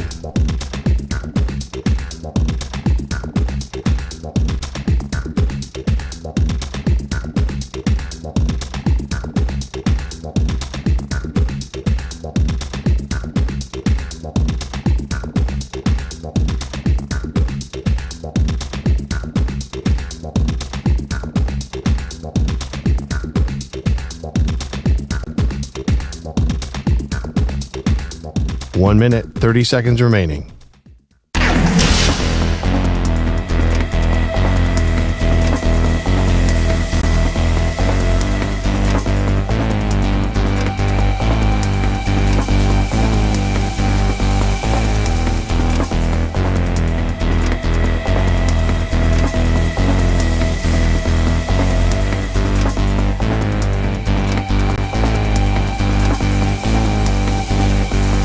One minute remaining.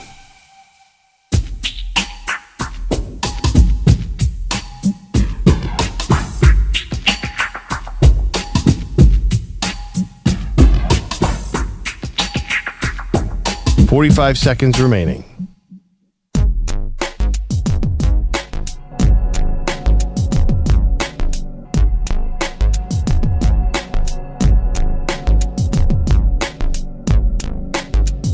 "30 seconds remaining.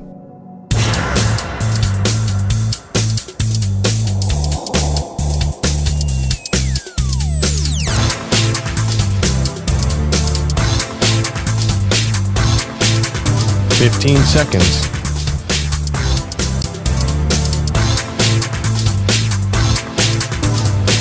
Break ends in 5 seconds.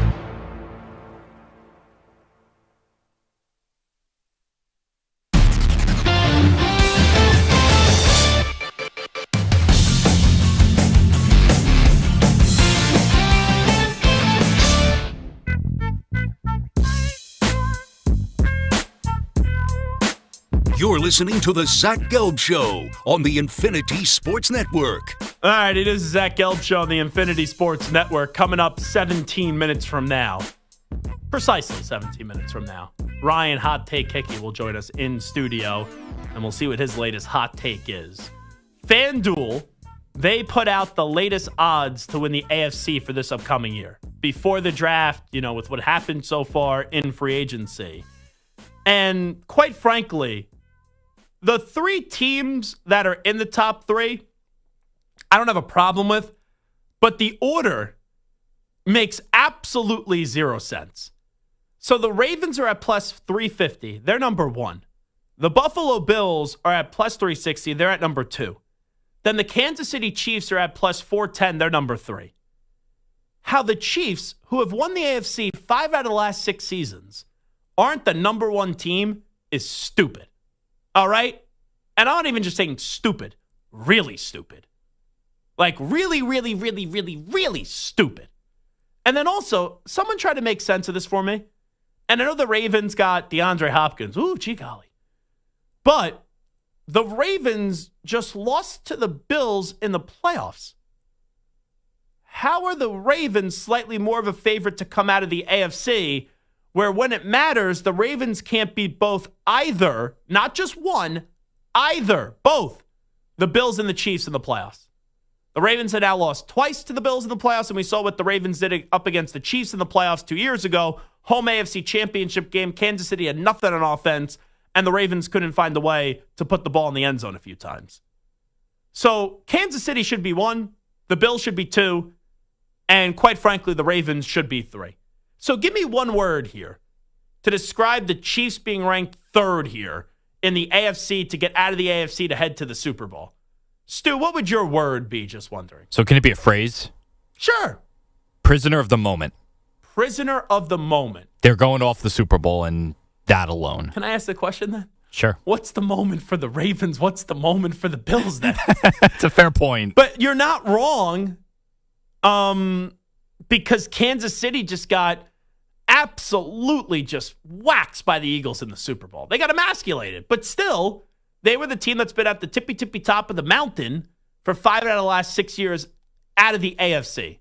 Samter, who is a Fugazi, a one-time or two-time Kansas City Chiefs fan, now he's back on the Jets bandwagon after just ditching the Jets. Now he's all back in on the Jets. What would be your one word or a phrase if you want to go like Stu, who's a big catchphrase guy now?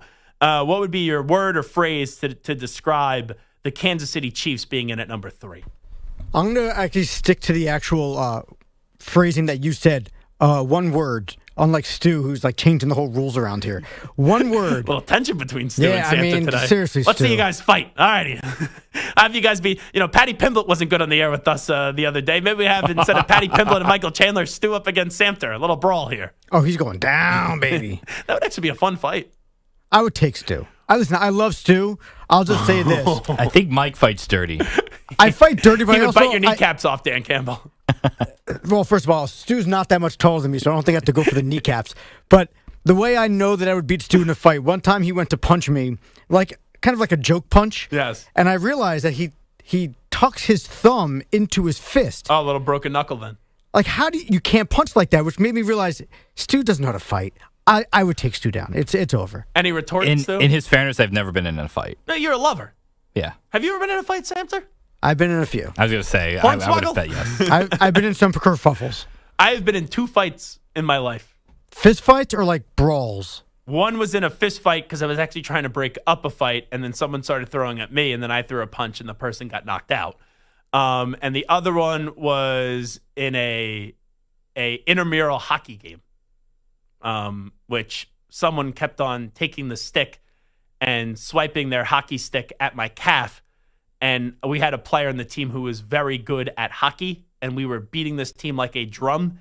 And I was basically like Sean Avery standing in front of the net with the stick, just waving it back and forth in front of the goaltender.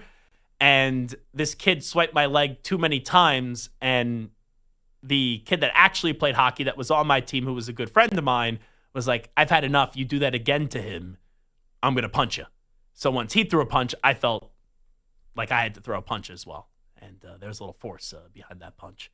I think if you guys teamed up, that would be a more fair fight. Like the two of you up against me. I still think I would win, but I think it would be more fun, if we're being honest, than just seeing Samter and Stu go up against one another. Stu and I would work out a strategy, and you're going down. I don't think so. You're going down. I don't think so. I think I would find a way to win. But my one word. Yeah, did you even give your word? Yeah, I'm like sitting there. I go, how do we get to this point where we're all just going to start throwing fisticuffs here? Listen, if you're going to pit me and Stu together, I got to defend myself and bite some ankles. No, one word for me is fatigue. I think people are just like looking for a reason to not pick the Chiefs anymore. It's been too easy to pick the Chiefs. It's kind of like what happened with the Patriots. Every year, everyone was like, oh, this is Brady's last year. Oh, the Patriots are on a decline. And then like 8 years later, they're still going to Super Bowls. After a while, there's fatigue, and there's almost like this. The Chiefs were 14-1 before, or 15-1 before that last game of the season where they rested everybody. Like, every game was close, but they beat all the best teams. They had one loss in the middle of the season. They went back to the Super Bowl again. There's no reason to think the receivers are going to be healthy. They're getting Rashee Rice back, right? Travis Kelce, probably on his last season, maybe last 2. But, like, they have plenty. They're going to be fine. You want my word? Jackassery. It's seriously just jackassery not to have the Kansas City Chiefs with the best odds. I'm not even saying they're definitely going back to the Super Bowl. But I've seen this story. They, like Santer said, they are what my team was. And how many times have we enter a season, oh, the Patriots are falling off, oh, Belichick hates Brady, oh, this and that. It's so stupid. And also, here's the other thing. None of these teams outside of Cincinnati in the AFC have defeated Kansas City when it matters. Now, Cincinnati can't get out of their own way because we don't know what's going to happen with the Trey Hendrickson situation, even though I think he's going to be back with them next year. But he doesn't want to be there right now. So I think if I was doing the odds, I put the Chiefs 1, I would put the Bills 2, I would put the Ravens 3. Oh, boy. I don't even know if I could put the Bengals 4th or 5th right now. They get off to slow starts. You know, they may need Stu and Samter to play on that defense, for crying out loud. Yeah, you got T. Higgins, you got Jamar Chase, you got Joe Burrow, who's a silent killer. I would actually think, you know what? I'll give you a hot take here. I would put the Texans 4 because of C.J. Stroud, and everyone's killing them because they're offensive line right now. And you got 2 great pass rushers in Danielle Hunter and then also Will Anderson. And I didn't think I'd put this team there. But what about the Broncos? Like, Sean Payton, Super Bowl winning head coach. Bo Nix, really good season. That team has a solid defense, and they beefed up their defense even more, getting the 2 players from San Francisco. I don't think the Broncos are a bad pick at plus 1,500, but do I think that they're going to beat Kansas City when it matters? No, I don't. So the Bengals, the belief in the Bengals is because of belief in Joe Burrow and a belief on what they did in the past. But heading into this year, I can't trust Cincinnati to get off to a good start. And their defense, we don't even know what's going to happen with Trey Hendrickson. So I need more clarity on that situation. And I'm a huge Burrow fan before I put all my eggs in the Cincinnati Bengals basket. If you had to put money into it, would you put your money Chiefs. on? Well, no, I wasn't going there. Oh, I was going to say plus 410. I should take that right now. You were talking about the Broncos, but if I'm looking at the AFC West, I'm taking the Chargers over the Broncos. That's fair. The only thing is, do they have enough around Herbert? And also, we haven't seen Herbert. I know Bo Nix hasn't won a playoff game yet. It was his first year in the postseason, and they were going up against the Buffalo Bills. But Justin Herbert now has been in 2 playoff games, and I like Herbert, but they choked it away up against the Jaguars. And then this past year, he was an interception machine. All right, it is the Zach Gelb Show on the Infinity Sports Network. We'll come on back with Ryan Hot Take Hickey, who's going to join us on the other side for his in-studio hit. But standing by with the latest sports flash, here is the Act Man, Rich Ackerman. Infinity Sports Network Sports Flash. There's lots of day baseball today, lots of great pitching. Max Fried struck out 11 in 7 scoreless innings. The Yankees just barely hold on to beat the Tigers by a score of 4-3, while Max Meyer gave up 2 hits over 6 1/3 as the Marlins blanked the Mets 5-0 to avoid a sweep. And the Cardinals and Pirates played 12 scoreless innings before the Pirates finally win in the 13th 2-1 on a Joey Bart single. Elsewhere right now, Corey Seager has homered twice. The Rangers lead the Cubs 6-1 in the bottom of the 9th. The Padres and A's are even at 1 in the bottom of the 4th. The Diamondbacks out to a 2-0 start over the Orioles. That one is the top of the 4th. Bottom 3 in San Francisco. The Reds on top of the Giants by a score of 5-0. Teoscar Hernandez with another home run in the Dodgers' 4-run first. They're now in the bottom half of the inning, leading the Nationals 4-1. And the Astros and Mariners are scoreless in the top half of the second inning. NBA action tonight. Luka Doncic back in Dallas for the first time after being dealt about 2 months ago, and the Lakers currently in the 3rd spot in the West. Big 12 Player of the Year, JT Toppin, is returning to Texas Tech. I'm Rich Ackerman.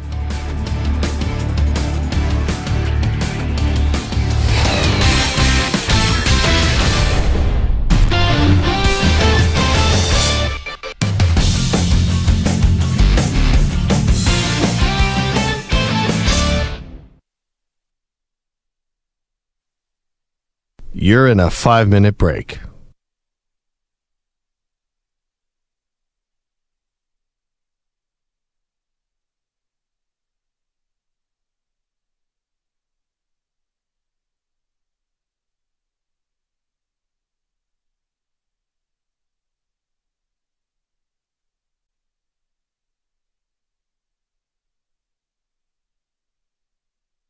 Four minutes, 30 seconds remaining.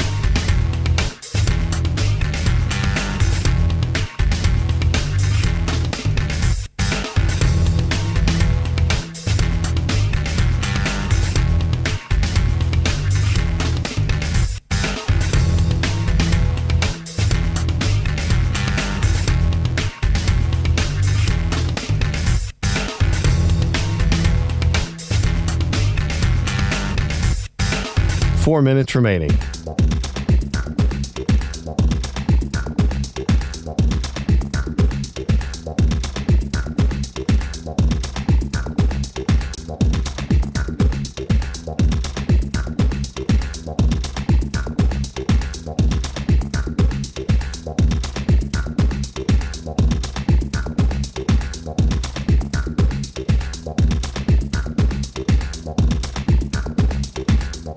Three minutes, 30 seconds remaining.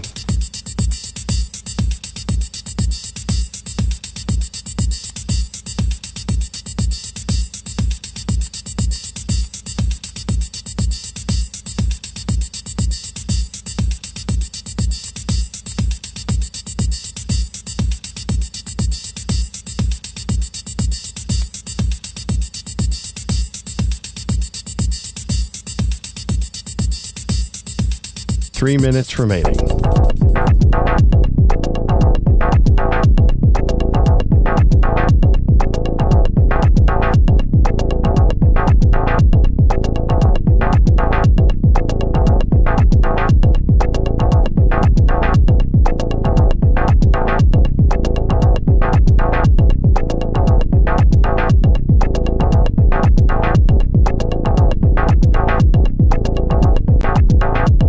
Two minutes, 30 seconds remaining.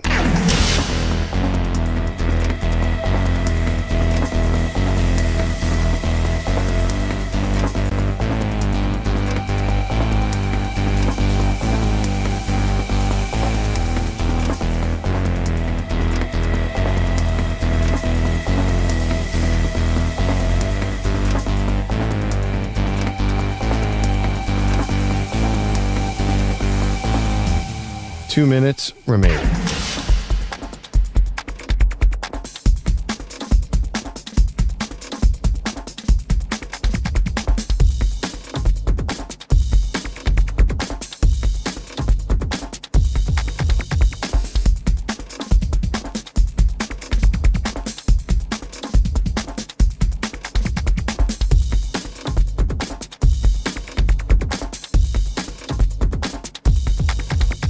One minute, 30 seconds remaining.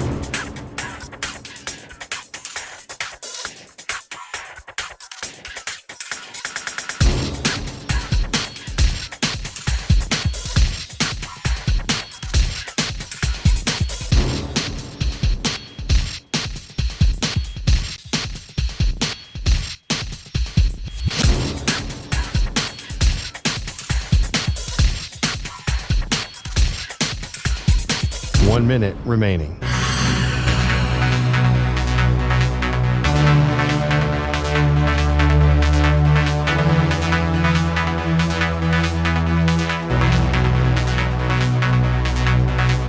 Forty-five seconds remaining.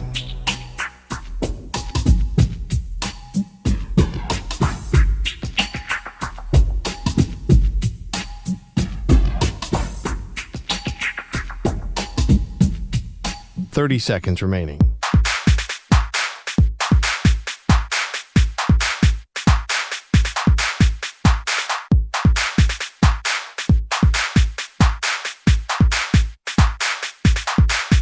Fifteen seconds.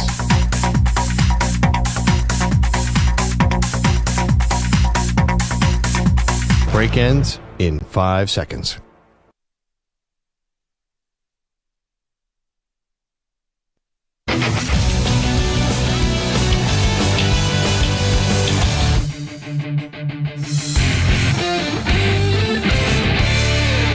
It's Hickey at night Sunday, I'm combing our hair with moose gel and spray. The taste is so hot, hot, hot. Sometimes it's right, usually not. This best segment is coming up next, but you better watch out for the Hickey head. Hot takes and hair gel on a Sunday night. Hickey's dropping taste that probably on a cry. Dropping a teaser for what's coming up next, but you better watch out for the Hickey heads. Talking Penn State while Stu's smoking kush, but Hickey is always the number one mush. You will nicer and moist, might get more sober than Stu. We only joke of us, we like you, but I have to ask, is it true? Is your hair held together by pace and loop? Oh, Hickey's takes are coming up next, but you better watch out for the Hickey hacks. Alrighty, welcome back in. It is the Zach Gelb Show on the Infinity Sports Network. And it is a Hot Take Hickey Wednesday. And now joining us, I feel like he could be in a straw hat and be wearing jeans and have about 15 beers in his hand. Ryan Hot Take Hickey. Hickster, what's happening? What an intro. What an intro. I am fired up to be here. Thank you for having me. So last week we didn't get to see you because of the fact that we were traveling to San Antonio. And I remember we played the song that a listener sent to us 2 weeks ago. Mm-hmm. And I said to Stu and Santa, I go, I kind of like the song. I want to hear the song again. And after further review, I do believe that we are now going to play that each and every week when you do join us. I love it. Give Bobby Buckwheat a lot of credit. Oh, is that a Bobby Buckwheat I one? believe so. The beat is good. The lyrics are Incorrect, but creative. I thought that was a Mike's, what was it, a Psych Mamter tweet. Was song. it? Yeah, I I think apologize. Bobby did another one. My apologies, Mike or Psych and Bobby. Psych, you got the wrong number. That was a good one. You remember that? Sweet dollar tea from McDonald's. I drank that. You know my best friend, he made that his yearbook quote. The sweet dollar tea from McDonald's. That just goes to show such like you. a nice, quiet kid, and that was his yearbook. They allowed you to do anything back in the day. Yeah, mine was live from the palatial yet not overly ostentatious studios. That's how much of a nerd I was in high school. I did not know that was like a high school. I thought that was kind of more as your broadcasting career developed, maybe late college. So it's actually paying homage to Steve Fredericks, who was a talk show host in Philadelphia that my dad produced back in the day, and he would say live from the palatial yet not overly ostentatious studios of I think WCAU. Anyway, I can't see what it says on your graphic today because this computer has changed. Let me go to the YouTube here. Oh, wow. Santa's really going at you today. Let's hear it. What do you think it's about? I have truly, the fact that we've been off for 2 weeks and there's kind of a lot and a little going on in the sports world, I have no idea where he's going. By the way, did you go away recently? I went to Scottsdale last week. Oh, I was going to say, you look tan right now.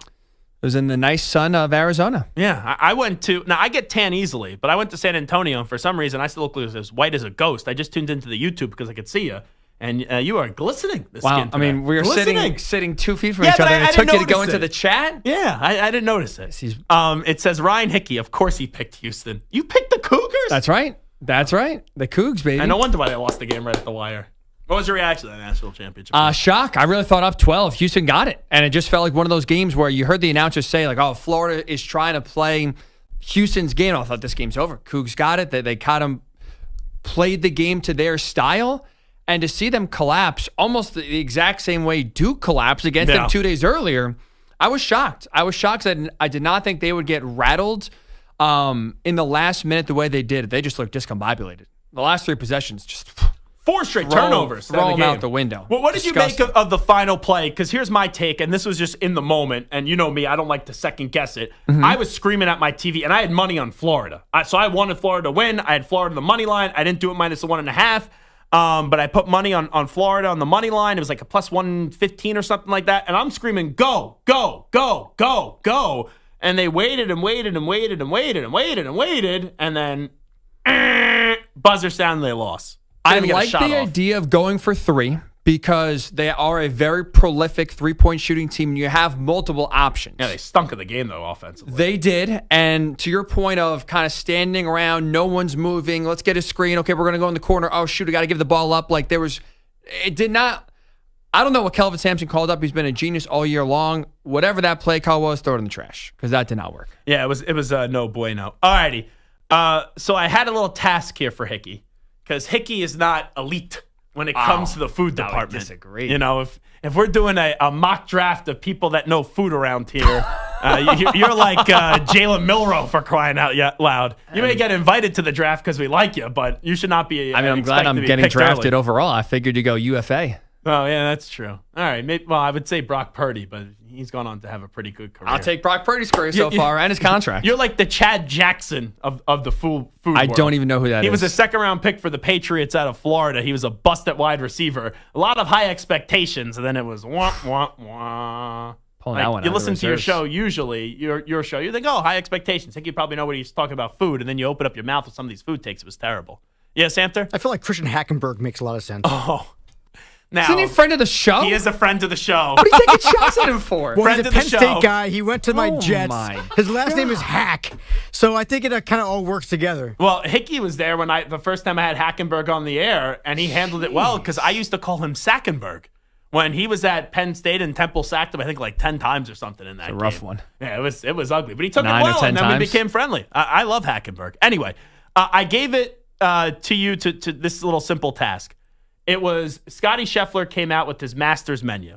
So for appetizers, he had cheeseburger sliders, firecracker shrimp, and then Papa Chef's meatball and ravioli bites. So start me off with your appetizer. If you won the Masters, instead of this beige jacket that you have on with the blue sleeves, if you won a green jacket, what would you be serving for your appetizer? Appetizers start Peanut butter and jelly sandwiches. This is my dinner. I'm the champ. You said it. I'm not kidding. PB&J sandwiches, but because this is Augusta and this is this is the top of the top. We are cutting off the crust. We're not getting Uncrustables. No disrespect. I love Uncrustables. But we're going the real thing, and we're having handmade PB&J, peanut butter being Jif, no doubt about it. Cut the crust off, little bite-sized PB&Js. Wait, you cut the crust off? For this occasion, yes. You're not having a full sandwich. Oh, normally you wouldn't cut the crust No, off. never. Right. But I was this gonna is say, the what are you, a appetizer. psycho serial Because this is killer? my dinner.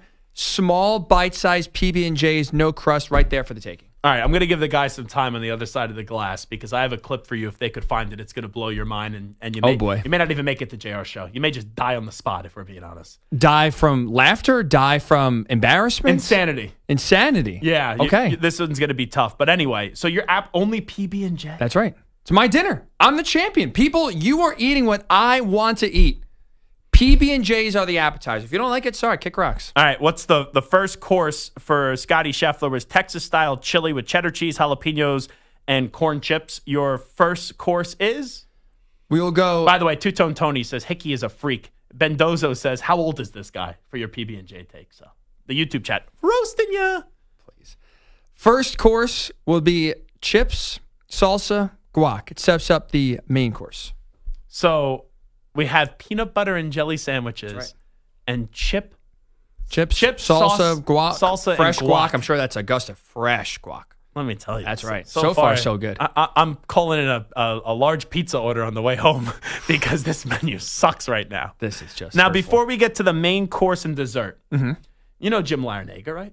Oh, yeah. Coach. You like Jim Larinaga, right? Sure, I like Jim. You have no issues with Jim, right? Wonderful run with what he did at George Mason in Miami. It was legendary. Legendary run. He's a great coach in Miami, sure. Well, Nice what are you guy, going to say? right? You Used to join us a lot, 6 to 10 p.m. when we were on on. the surface, to catch myself or whatever he's about to say here, he's a very nice guy. On the surface. Nothing bad to say about him, right? I have right now, at this very moment, no ill words towards one Jim Larinaga. You would probably want to, like, if Jim Larinaga was in New York City, hit you up and said, hey, you want to go get dinner? That's a guy like, oh, yeah, I would love to get a dinner. It'd be a good grand old time, right? I, at this moment, would not say no at the moment. Okay. At the moment. This is Jim Larinaga on Hockman and Crowder on 560 WQAM. Listen up. I have never had a peanut butter and jelly sandwich. How's that possible? I have a jelly sandwich. Oh, what? You know, I used to love Reese's peanut butter cups. And I love peanut butter with chocolate, but I've never had a peanut butter and jelly sandwich. Coach, it's almost impossible to go through life without having a peanut butter and jelly sandwich. Even as a kid, you never had peanut butter and jelly? No, not one time. I told you I had a bite of one. Lord. I had a bite once, and I said, no, not for me. Never had another one. Lord, you know, the Reese's peanut butter cups, they just came out with peanut butter and jelly. No way. Reese's peanut butter cups. Yeah, it just came out like a couple of weeks ago. That will fail. There's no way you're going to eat peanut butter and jelly and chocolate. Come on. So, wow. Watching Hickey right there and his reactions was kind of like how Hickey would used to watch Carson Wentz play football. Jelly sandwich? Never had a peanut butter and jelly. I've had peanut butter sandwiches millions of times, and that is delicious. Never just jelly. That would never even cross my mind. So I'm going to be honest. I don't like jelly. I've had a peanut butter and jelly sandwich before, but when I was a kid, I did not like jelly. So my mom would just make me the peanut butter sandwich. That's normal. That's fine. And the best is when, you know, once a month she would throw some M&Ms actually in the peanut butter sandwich. Love that. Very that was good. A college special. Yeah, that's why I was a fat kid, probably. I do have a peanut butter sandwich that you might find disgusting, but it was amazing. Fred Savage in the movie Little Monsters ate peanut butter and onion sandwiches, and they were delicious. Peanut butter and onion. Delicious. Yeah, that's a no for me. Are you saying they're delicious because you've tried them? Yeah, why do you think Santa's breath? I used to eat them like almost every day. Ugh. Oh, I'm going to be sick. They are delicious. That's worse than Jim Larinaga never having PB&J. I'd rather never have a PB&J than eat peanut butter and onion. Everyone who I've talked to says that, and then they try it, and then they mea culpa. Okay, main course. So you have peanut butter and jelly sandwiches with the crust cut off. You have chips, guac, and then salsa. That's right. What else we got? What's the main course? All you can eat, all you can make taco/burrito bar. Okay. Steak, chicken, beef. No shrimp. We're not doing shrimp tacos here. No way. But that's what we're going with. And whatever the fixings you want. We got corn. We got no boneless some wings for you peppers. here? No boneless wings. Did you see Cody Bellinger got food poisoning, by the way? Did you see the picture of the wings he posted? They had ranch? Had to. Oh, I don't know what it was. Bones. Just to let you know. Yeah, that's what it was. Bone-in wings. He gets sick. Your menu kind of sucks. I would disagree. This is we got chips and guac and peanut butter and just the I think the taco station? bar is gonna for an appetizer slap. would be good. Oh my goodness. No, the taco bar sounds awesome. Yeah, for an appetizer. Steak on the grill. They're sizzling beef, chicken. Oh, these hand motions you keep on making, Hickey. I mean, I wish I won the Masters. gifts. I'm ready to go to the golf course and win a championship so I can have this come to reality. Are you a dessert guy? Oh, big time. All right, so what's the dessert here? Because he went a warm chocolate chip skillet cookie with vanilla bean ice cream. Elite. That'd be number 2. But my mom, shout out to her, makes an incredible ice cream cake with like an Oreo crust, espresso chip ice cream with like a hard chocolate shell on top. Mama Hickey makes this? I'd have to get her in the kitchen, and she'd be working overtime to make what are there, 50 people there? I make probably like 10 of them. Okay. Can I pay your mother to make us this dessert for the station? Wow. You want to pay her for her services? Yeah. I mean, maybe. $20? How much you charge? Well, I got to see. 40? I'll give you 20. I'll give her 20. Could be $100. Yeah, but $100. I got to share with all these animals here. Well, that's true. A lot of vultures here. I'm not trying to just feed the staff once again. I already got them pizza a few weeks ago. So that's the dessert saved the meal is what you're saying. Yeah, the dessert's very good. Okay. The dessert's the best part of your meal. What is yours? I got about 45 seconds here to squeeze this in. I have not gone through. I would do. I didn't mean to. Okay. Right. I don't want to rush you. Real quickly, this is what I would do. I would do appetizers. I would do pigs in a blanket. Great unifier in this country, brings everybody together. I would also have chicken wings. I would have Philly cheesesteak egg rolls. That's what I would do to start. The first course would be a lobster roll. I would have some lobster. Wow.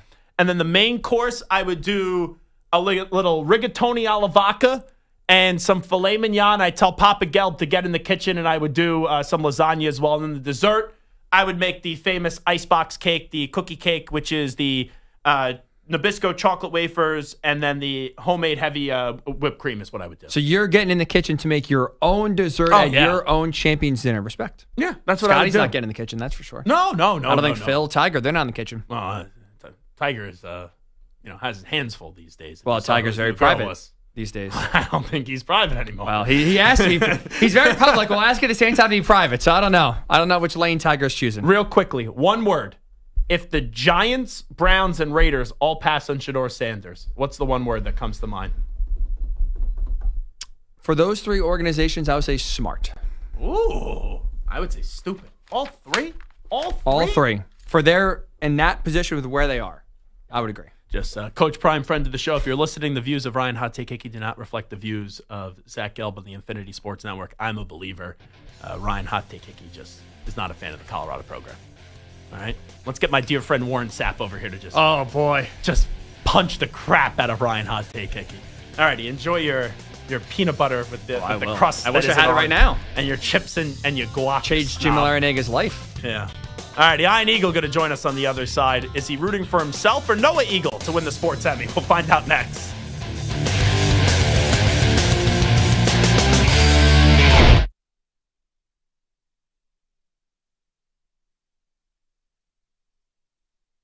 You're in a 5-minute break.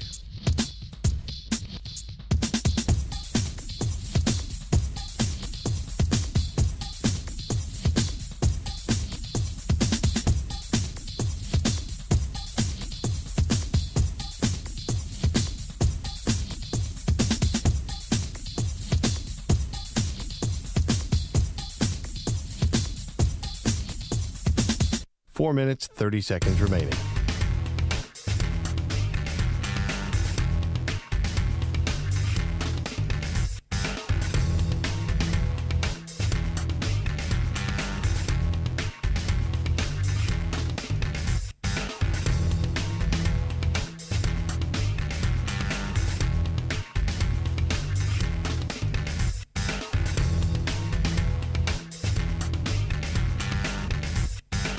Four minutes remaining.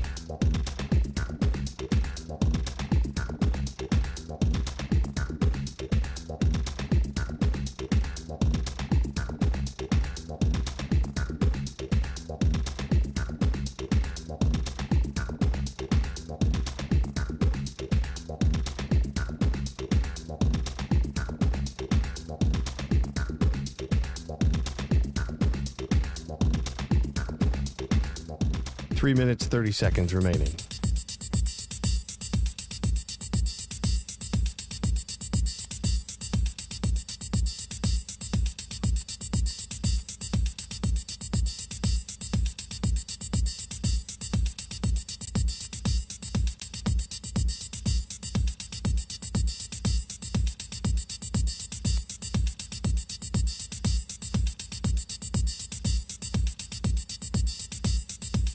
Three minutes remaining.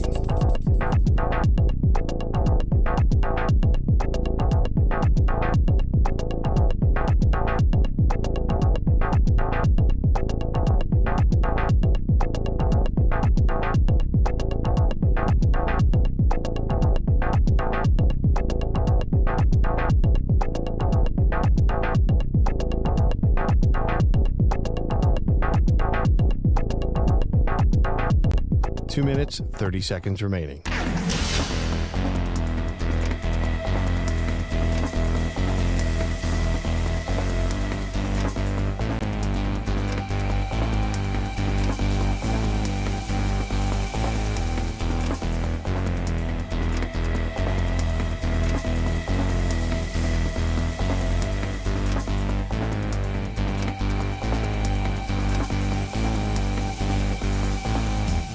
Two minutes remaining.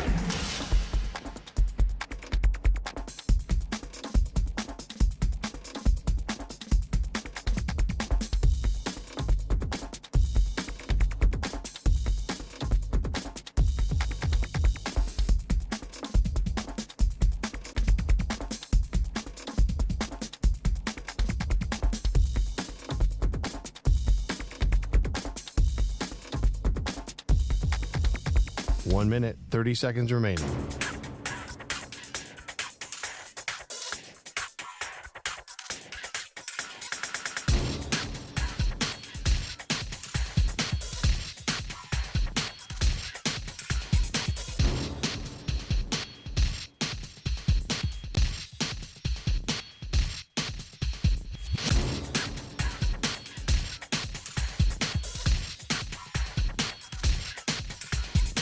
One minute remaining.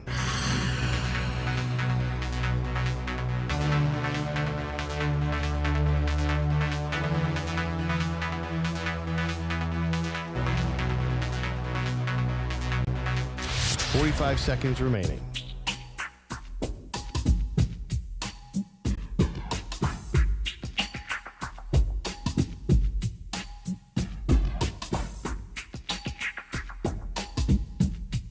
Thirty seconds remaining.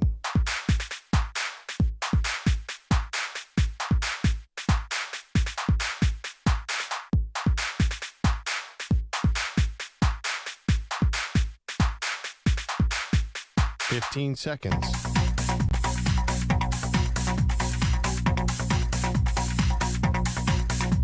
Break ends in 5 seconds.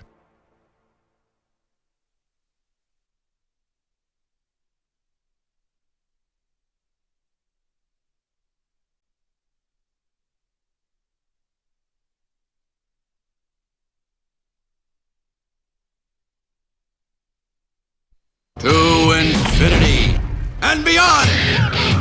He's live. He's nationwide. This is the Zach Gelb Show.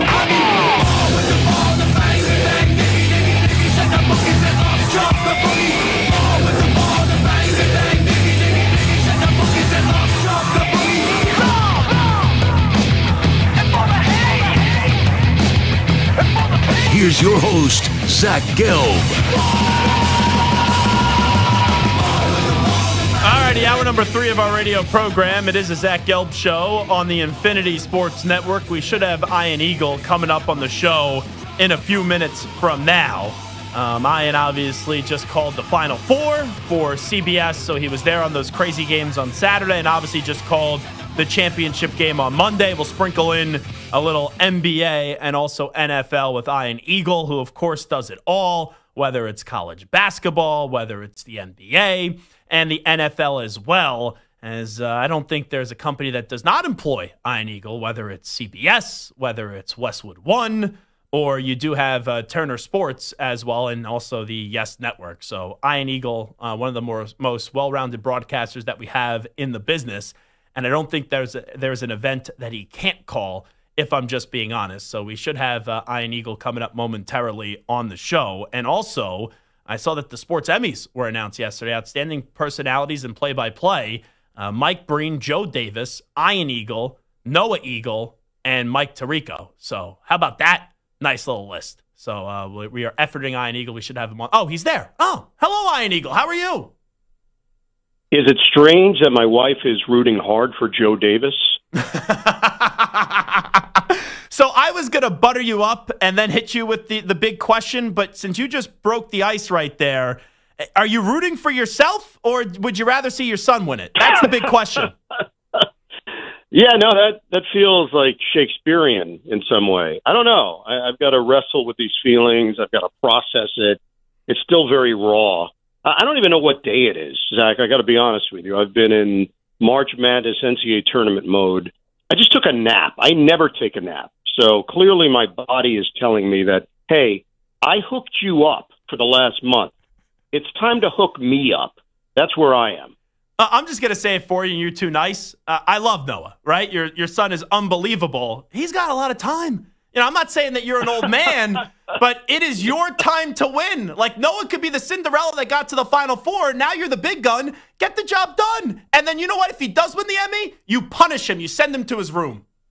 Yeah, no, I was thinking about just grounding him that day, so then he can't even go, and he can't win. Is that wrong? Yeah, you know what? Is your wife standing by? I wonder what her answer is. I think she's going to keep it to herself. I don't know if she's going to share, but it's really cool, beyond cool. And I was flying home from San Antonio when the news hit. Noah was flying to L.A. He's working with this NFL broadcast boot camp out on the West Coast, and it was wild. It's just really an amazing thing, and you can relate, as you know, with your dad and following radio as you have. This was a dream, and that's what this has been. It's all felt like a dream. Yeah, and you know what? I understand people say the stupid nepotism comments. It's like funny if you need a doctor, no one ever asked the doctor, "Oh, is your dad a doctor? Up, you can't operate on me." Noah early on has become a star, and he's well rounded. And you know, I know it's cheesy to say, but he's really a chip off the old block. He's tremendous. Yeah, that part has been the best part, is just watching him do something that he loves, and the nerves that come with being a dad during the Olympics. It was an emotional roller coaster, because I had the one part of me rooting on Team USA in Paris, and then the other part of me, I know my kid is on the call, and there could be some big moments here, and you just want to make sure it goes smoothly. So all of that came together so incredibly well. It's just been an awesome year, beyond. What's the biggest call you think so far of your career? That would be tough to say. I think it still hasn't happened yet in many ways, and that's how I view it. That's how I look at every game that I do, that there might be something that happens in that game that's never happened before, and you have to be ready for it. When people ask me, how do you get excited about some random game on a random day of the week, that's the answer. The answer is you're judged on your last game as a broadcaster. You're not judged on what you did 7 years ago or 20 years ago, or a call you had in 1999. You're judged on the call from the last game that you did. So that mentality has probably led me to having the right mindset in preparation, in performance, and then the sense of wonder when you're doing a game that, yeah, you've done 1,000 of them, but this one's different because the competitors are different, the fan bases are different, the stakes are different. And then the flip side of it for me, even this past weekend and last year at this time, when everybody was asking me, getting ready for the Final Four, how do you get yourself prepared for that moment? And I went the other way, Zach. I went with, no, do what you've been doing. Yeah. Don't change who you are. Don't change the preparation. Don't change the way you do a game, trying to be somebody else or trying to live up to something.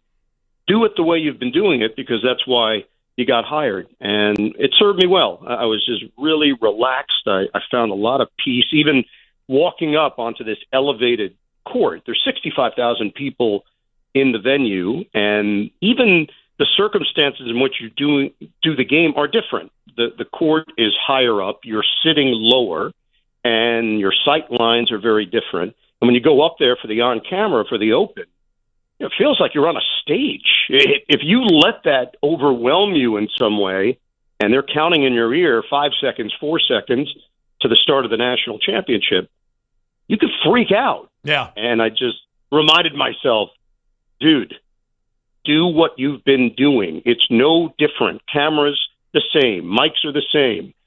Partners are the same. Just go do your thing. And that definitely helped, at least in the short term. In the long term, I think like anything, you hope for classic games. You hope for incredible moments. You hope for suspenseful and dramatic. This was a thrill ride. This Final Four weekend, sensational. Just felt like it. It really was. The 3 games were phenomenal. And while Houston didn't get a shot off, even that ending will go down as so unique. We may never see that again in a national championship game where a team is down by 2 and has plenty of time to run a set, and they don't even attempt a shot, and the championship ends on that sequence. It was probably a one-of-a-kind ending. And I thought you guys handled it very well. I love the booth this year with you, Raft, and also Grant Hill. You're right, though, because you envision in that moment, you either call a game-winning shot or a shot that maybe hits off the front rim and doesn't go in.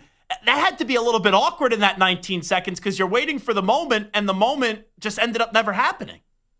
Yeah, you've got a bunch of things marinating in your head as to how you might handle something. You can't possibly think of everything that could happen, but let me tell you, that was not one of the options in my head. I never thought for a moment, Houston, Emmanuel Sharp is going to pump fake, almost travel, then back away from the ball so he isn't called for a travel, only to see a scramble and have Alex Condon jump on the ball to end the game. That never even entered my thought process. So that's where you have to shift gears quickly and you have to get yourself centered, because the reality is the call is going to live on forever. If you get caught up in the minutia of what just happened and you miss the moment to call the actual winning of the championship, that's where you'll look back and say, man, I just got caught up with the wrong headline in the moment. The headline was still Florida wins. The secondary headline was Houston didn't get a shot off. Ian Eagle here with us. And really for Florida, I know they were playing the best going into this tournament, but they could have lost to UConn. They probably should have lost to Texas Tech, and they probably should have lost to Houston. It's just magical how they just kept on finding a way all throughout this tournament. Yeah, and Z, they had problems with Auburn. There was a stretch in that Auburn game where I thought, ooh, this thing may go sideways on them. But as we saw, Clayton took over in the Auburn game. Clayton made some big plays late. It was a team effort in the championship round, but it got to 12. I don't know what you were thinking at that point. I was thinking they just may not match up with them physically. Yeah. They've been taken out of their game.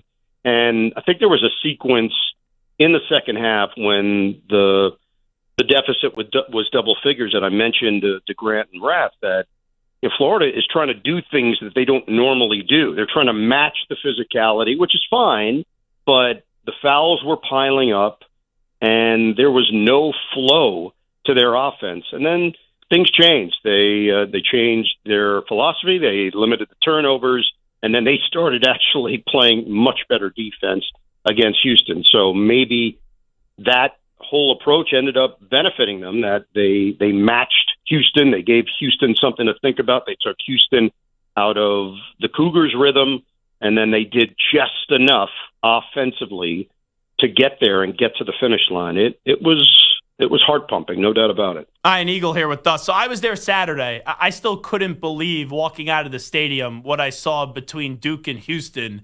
Were you actually happy that game was second? Because I don't know how you would have called the other game, which was really good between Auburn and Florida, because I'm still stunned sitting here on Wednesday with what I saw on Saturday night.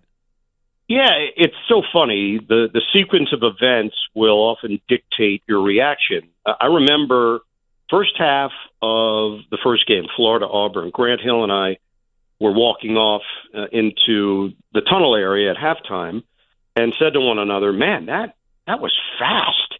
That flew by. They were playing at such a high level. If you remember what the shooting percentages were in the first half of the first half, they were both right around 57% shooting. They were making shot after shot after shot, and the first half sped by. Second half, it didn't. It became a foul fest. It became a whistle fest. It became really intense. And when that game was over, you get about 20 minutes or so to gather your thoughts and then turn the page and get ready for the second game. Well, I thought to myself, man, I don't know if the second game can live up to the first game. I thought the first game was excellent and played at a really high level and highly competitive. So now the second game starts, and you realize, oh, this is going to be a different game. You've got Duke's incredible offense against Houston's elite defense, and you could tell early on there were some nerves, but you could see the makings of the Duke team. Things that they did during the regular season started to translate a bit in the Final Four game. But there was just something about Houston with the way in which they played. Their effort level is so high. Their grit is incredible. And I just thought to myself, man, this game could easily go down to the wire. Well, you saw it. You witnessed it. Duke is in the driver's seat. Literally 10 things had to happen for them to lose, and all 10 did. If one of those 10 things went differently, it's Duke, Florida in the national championship game. And that just reminds you of how the margins are so slim, especially in college basketball, where it can go the wrong way quickly. They still are kids. And unfortunately for Duke, all the things that made them so special during the season also came back to hurt them. They did not play in a ton of close games. They did not have to deal with that kind of pressure and stress. They blew teams out. They were the dominant team in the country. They certainly were head and shoulders above everybody in their conference. They just weren't tested very often. And for them, down the stretch, that, to me, really was evident. Not being able to get the ball in, Proctor not getting rid of it to Cooper Flagg when he got fouled. He easily could have passed the Flagg on the left, and Flagg goes to the free throw line instead of Proctor, who misses the front end of the 1-and-1. So, Zach, as we said, 10 things happened. And it all happened. If one of them was a little different, we're talking about a different championship. All right, obviously you do everything, Iron Eagle. What was the reaction yesterday when you got that alert that Mike Malone and also Calvin Booth were fired by the Nuggets? Yeah, surprised at the timing, not as surprised as the actual news. I had them on opening night, and some things behind the scenes were a bit concerning, that there were issues and tension and drama, and ultimately neither won out. You figured one was going to win out. It was either going to be Malone or Booth surviving it, and eventually ownership decided, hey, we don't want this toxicity, and we're going to move on from both. Malone is a tremendous coach. He's going to get a job, and somebody is going to get a championship-level coach. And Booth, he obviously was there with a team that had been constructed and won a championship. It's going to be more of a challenge for him. It doesn't mean that he won't get back in, but Malone has a lot of credibility in the open market, and it just leaves Denver in such a bizarre position. And we've just seen so much in the NBA this year, Zach. Think about it. Between Malone, Jenkins in Memphis, the physical issues that Greg Popovich has had and whether or not he's going to continue coaching, the trade of Luka Doncic, the personal strike of Jimmy Butler in Miami, getting himself traded to Golden State, the blood clots, Victor Wembanyama, who was having an all-world season, that gets cut short. There's just been so many crazy storylines in the NBA this year, which leads me to believe that I think it's going to be a very intense and competitive NBA playoffs. There might be some matchups that will be just killer matchups in the opening round of the Western Conference playoffs that I'm excited to see play out. And I'll make a prediction right now for you, Iron Eagle. And nothing but the best, obviously, to Greg Popovich, but I would be surprised if he ever coaches again, especially for a full season. You know, maybe they bring him back for one game and let him have a send-off. I kind of feel like Becky Hammon is going to be the next coach of the Spurs whenever we get the official word on Pop. How about yourself? Yeah, I'm not sure. I definitely think they're looking at the right person to bring Victor Wembanyama around and make him one of the all-time greats. So you got to have the right people in mind with that. Becky has long-term relationships in San Antonio. That's real. That happened. She was on Greg Popovich's staff, obviously has proven herself with the WNBA. So I think she's going to be a legitimate candidate. I think the two coaches that I mentioned will also be legitimate candidates, whether it is Jenkins or Malone. They're both proven, and Malone has proven it at the highest level. Jenkins has done it at a very high level with Memphis, and how the bottom dropped out there. I'm sure there's a very intriguing story surrounding that. They basically let go of all of his assistants last year, and he had to start fresh with a new group because that's what the GM wanted, and clearly that was not going to work out in the end. So San Antonio is going to have their pick of the litter. That is a highly desirable job considering who the centerpiece is. Also, you mentioned Luka. He returns to Dallas tonight.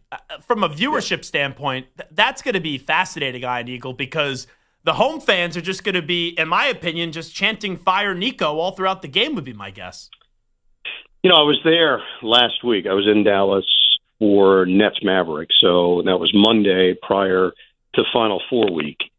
And you could still feel it. You could feel it in the town. You could feel it when you walk in the arena. You could feel it in talking to local media and people that follow the Mavericks. It's not going away. It's not as if everybody has said, okay, this is what it is. We'll just move on. They haven't moved on. It's still sticking with that fan base. And you're right. It's going to be tangible, and they're going to have to deal with it. Ultimately, you judge these things in the future, but the short term, I don't know if they realized, or maybe they did and didn't care, just how much public sentiment would play a role in this. He was such a beloved figure in that city and deified in many ways because it felt like he was homegrown and they saw him from day one.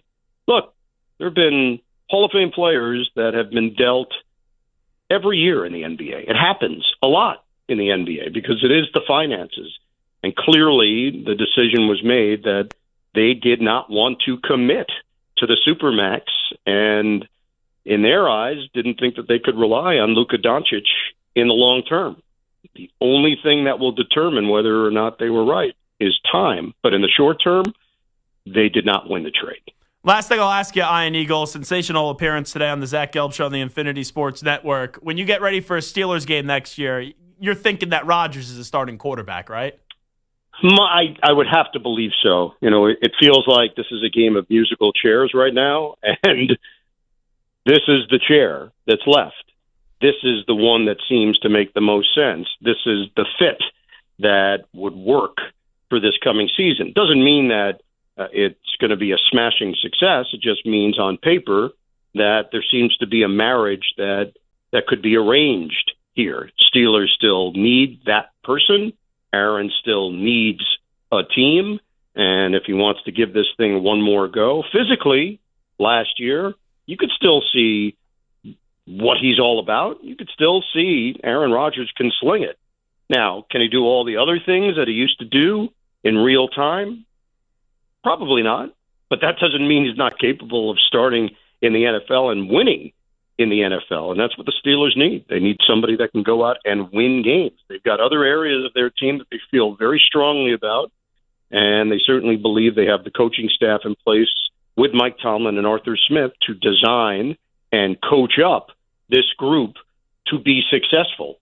But there is a missing piece, and there's no doubt that this feels like the ultimate combination that's going to take place because they need him and he needs them.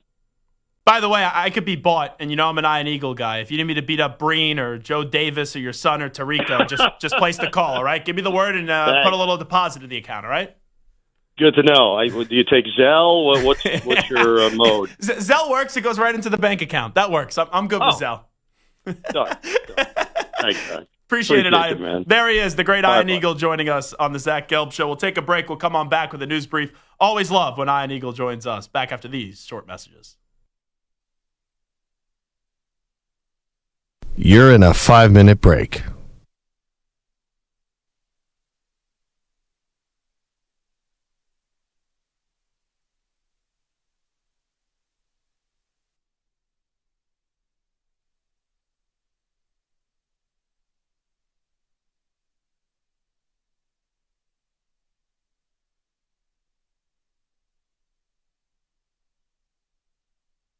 Four minutes, 30 seconds remaining.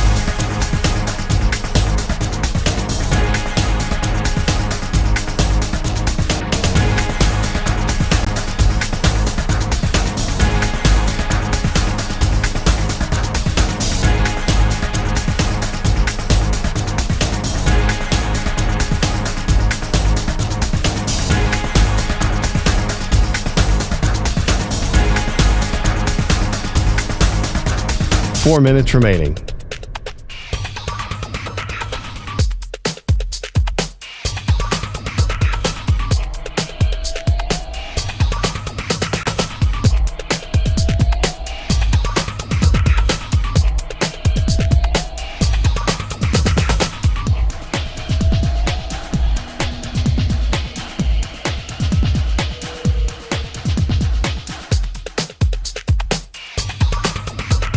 Three minutes, 30 seconds remaining.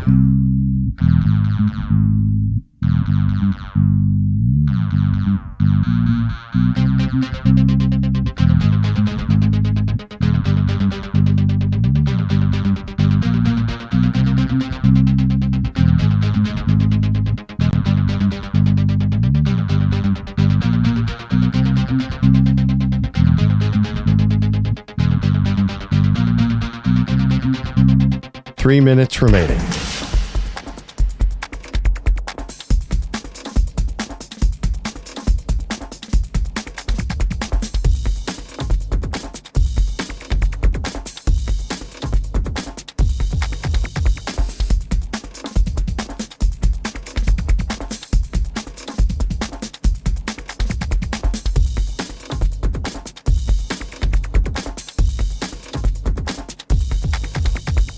Two minutes, 30 seconds remaining.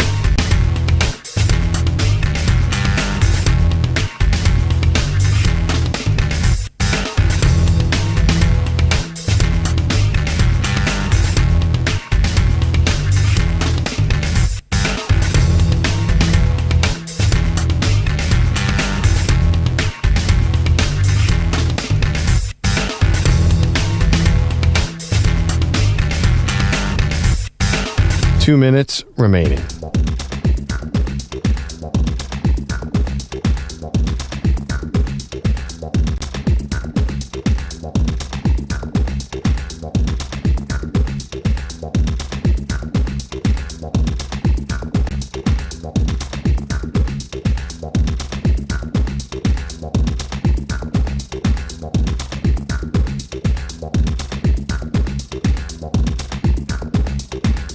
One minute, 30 seconds remaining.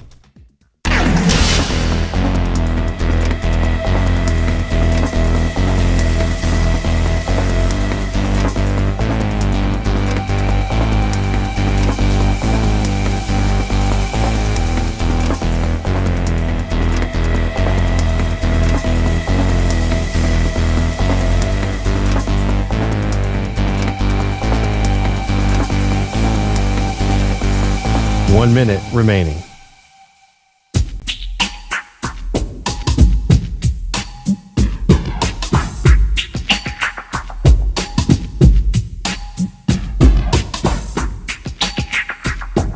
.45 seconds remaining.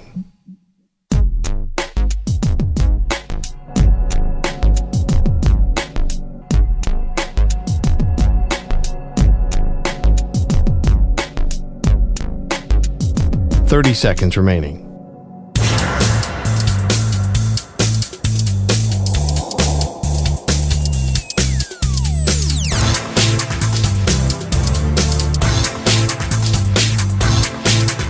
$15 seconds.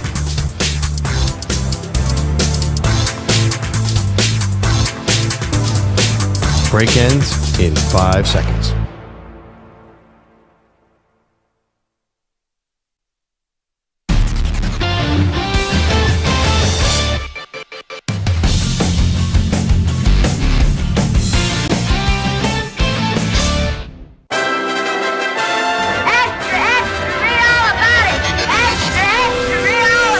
Time for your daily news brief. We get you caught up on the rumors, reports, and reconnaissance from the day in sports. Alrighty, news brief time in the Zach Gelb Show on the Infinity Sports Network. Before we play this Luka Doncic clip, Stu, what was your reaction last night, just wondering, when Luka got tossed from the game? He's kind of a hothead, and I kind of noticed that more. Now, I know he complains a lot. He complains a lot, which is kind of doesn't help him. Now, if he's yelling at a fan or the official probably just assumes that he's yelling at him because he does tend to yell at officials a lot. So often, yeah. It's a bad look because he was yelling at the fan. So the official then tossing him, it's like, oh, he wasn't even yelling at you. But I can't give, as great of a player Luka is, I can't give him any of the benefit of the doubt. Thankfully, he got tossed last night, and I don't think there will be any load. Imagine there's a load management issue tonight, and they're like, oh, we're not playing him up against the Mavericks. That won't happen. But Lakers and Mavericks, especially coming off the ejection too last night, that's a fun watch tonight. And it has nothing to do with the actual game. I don't care if Luka plays well tonight or not. And like LeBron and all that doesn't matter to me. I just want to see the fan reaction, because that's a crowd welcoming home a player they did not want to get traded, and that organization right now hates their GM. Here is Luka Doncic, though, on the ejection for talking to a fan from last night. You can see it that happened, but I never got a fan ejected, never. But if he's gonna talk, I'm gonna talk back like always. So that had nothing to do with the ref, so I didn't really understand. I wonder what he said, too. It must have been, like, so vulgar, and the ref was like, you're saying that to me? You're gone immediately. And it was like, oh, I was just talking to the fan. Here is LeBron James on the Luka Doncic ejection. I don't know why the ref was taking it personal. He had already gave Luka one, and Luka knew that. And Luka was going back and forth at that time with a fan that was sitting courtside, like Luka does when fans get to talk out of their mind, whatever the case may be. And Luka was going back and forth, and the ref took it upon himself to think it was, verse him or whatever the case may be. But then another T on Vando after a block shot. And the game was just weird as hell after that moment. LeBron now calls just everyone weird. He called the NBA former analysts, the players who are now analysts, just weird. Everything's weird for LeBron. But that was weird, though, last night, to be clear. Jared Vanderbilt, he called out the refs after the Luka Doncic ejection. He felt I got fouled, which I did get fouled on I got slapped across the head. He was just telling the ref that's what happened. And, ref was just like, I don't want to talk to anybody. I can talk to anybody but Luka, obviously. So, it seemed a little personal at that point. But, yeah, he was just advocating for me, said I got fouled. And then, ref, he said he wasn't trying to talk to – he would talk to anybody on the team but Luka. So, I don't know what that was about, but, yeah. It was – I forget who the ref was that would always go after Chris Paul, and him and Scott Foster was his name? Was it Scott Foster? Yeah. Foster? Thank you. Yeah, Scott Foster. I remember those guys would always go at it. And he was like, don't talk to me. Don't talk to me. So maybe there's little vibes there with whoever this referee was. Here's Josh Kroenke, Nuggets.com via Vic Lombardi. Why did you fire Mike Malone? Having observed that group over a period of time, there were certain trends that were very worrisome to me at different points in time. But they would get masked by a few wins here and there. And, in the world of professional sports, when winning and losing is your currency, winning can mask a lot of things.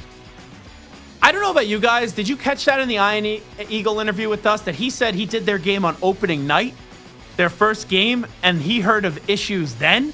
How the heck did this last so long? There's 3 games left in the regular season. It's amazing that it lasted that long. And Ian just sharing that information with us was something. Here is Josh Kroenke on why make the move this late. Once again, Nuggets.com via Vic Lombardi. After talking with my father in recent days, we came to the decision that we were going to be changing these roles at the end of the season. And that, with that thinking in our mind that we know that we're going to be changing these roles at the end of the season, then your mind then turns to, what is the best decision for this group right now? I understand they like the interim coach. How anyone could think this is the best move right now. Wouldn't you just get Calvin Booth out of there and just say, Mike Malone, all right, it's your ship. Let's see what you get for these final 3 regular season games and then what you could do come postseason time. This one don't make sense to me. Josh Kroenke, the expectation now that Mike Malone is gone. Yeah, hopes of a spark. I think that there's more to that group than has been accomplished so far. How much more is in that group? I don't think that, I know the answer to that. I don't think anyone knows the answer to that. But I think I have a belief that there's more in that group that can be accomplished, and I look forward to seeing what they can do. With Jamal Murray not fully healthy, now with this coaching change too, I don't see how anyone could pick this team. Maybe at best they win a first round, but after that, I don't see how you could expect them to get back to a conference finals. I just don't see it.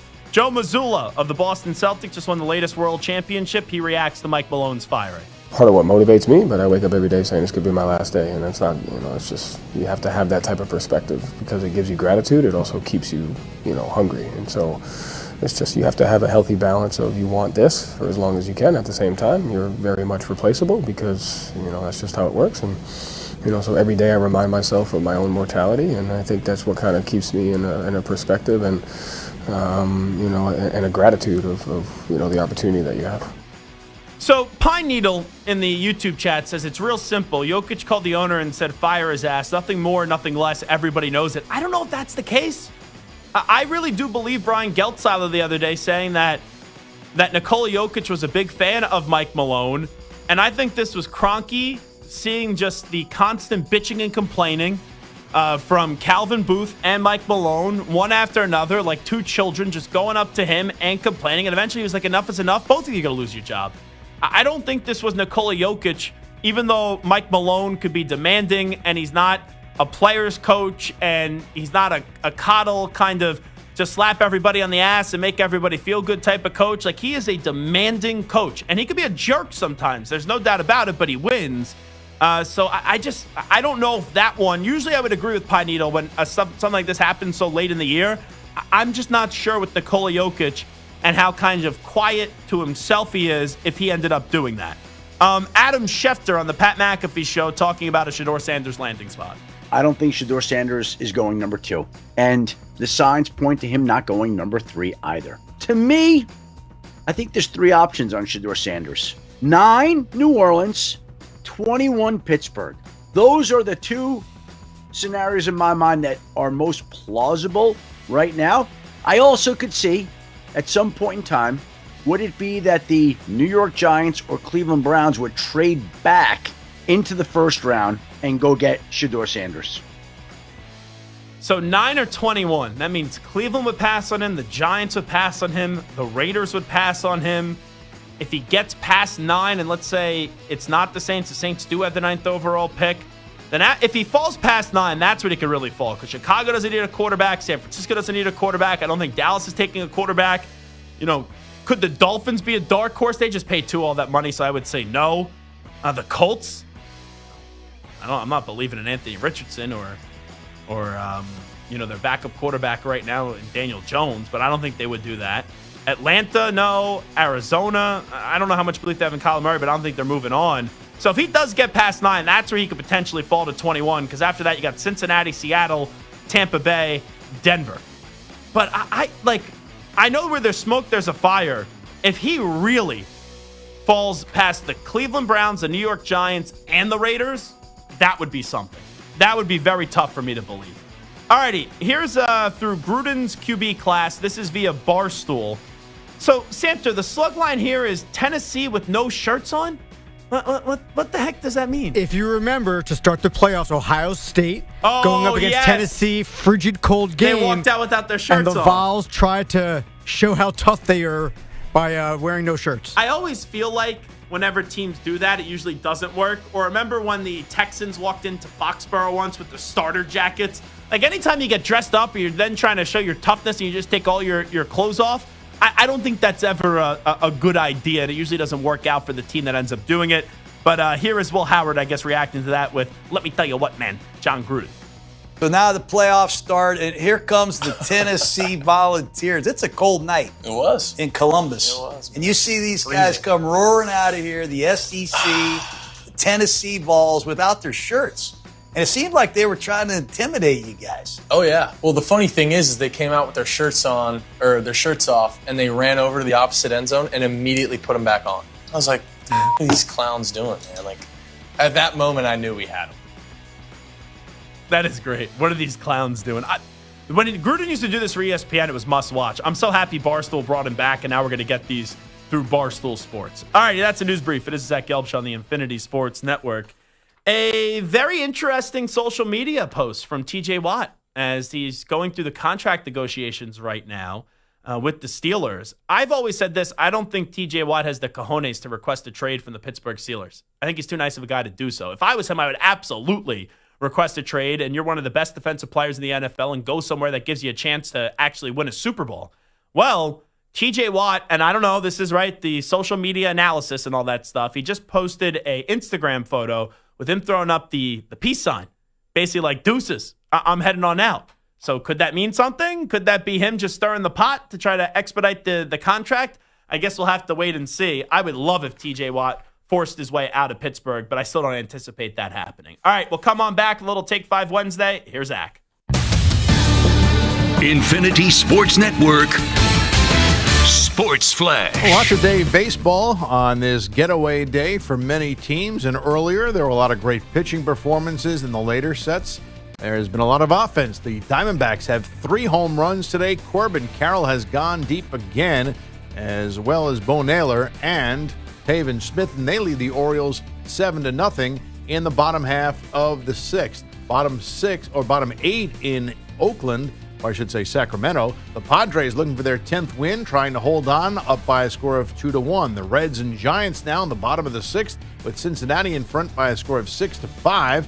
Teoscar Hernandez with a home run for LA. C.J. Abrams with his 4th for Washington, which leads 5-4 in the bottom of the 5th. Right now, top of the 5th, it's the Astros 4 and the Mariners nothing. Max Fried, 7 scoreless innings, 11 strikeouts. The Yankees hold on to beat the Tigers 4-3. Max Meyer gave up 2 hits in 6 1/3 as the Marlins topped the Mets 5-0. The Pirates and Cardinals were scoreless for the first 11. They each had a run in the 12th. And in the 13th, the Pirates win 2-1 on a single by Joey Bart. The Rangers get a pair of homers from Corey Seager to beat the Cubs 6-2. I'm Rich Ackerman.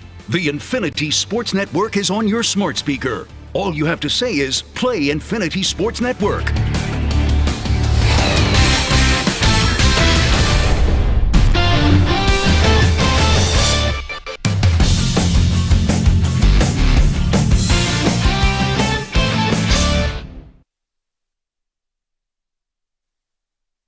You're in a 5-minute break.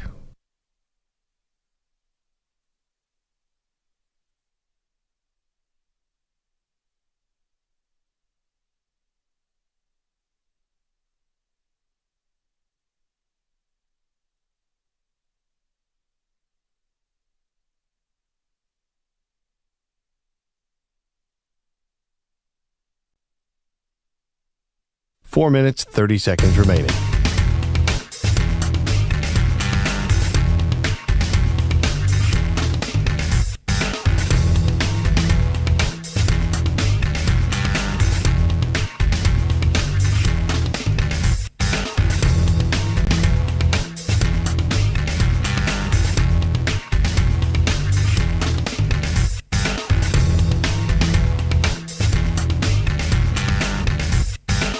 Four minutes remaining.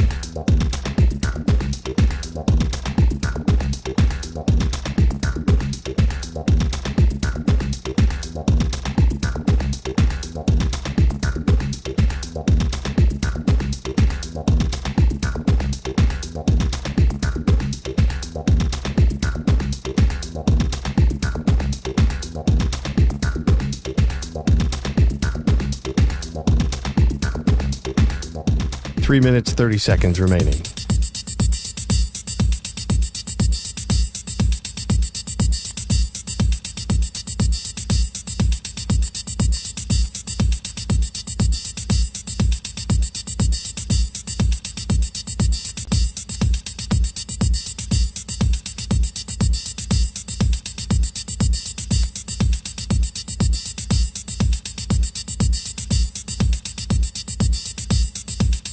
3 minutes remaining.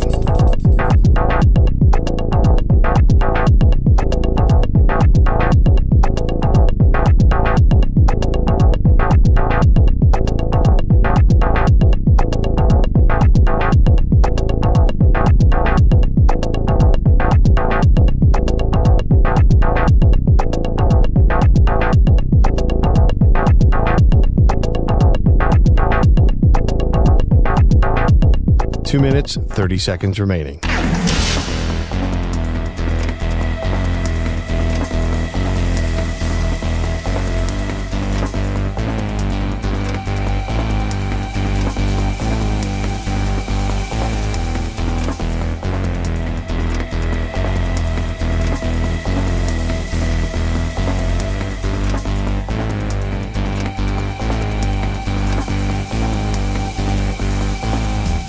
Two minutes remaining.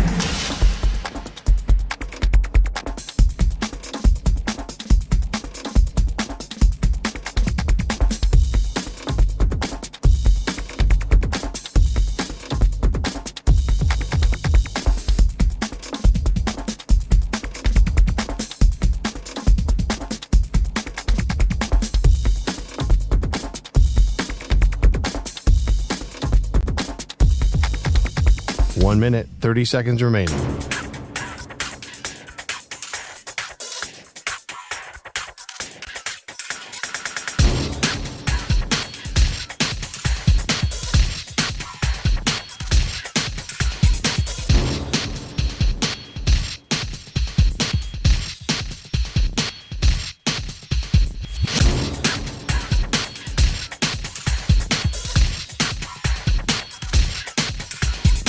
One minute remaining.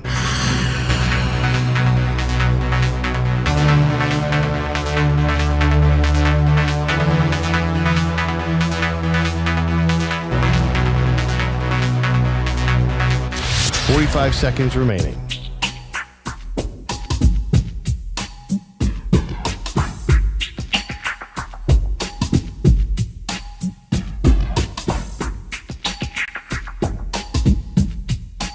Seconds remaining.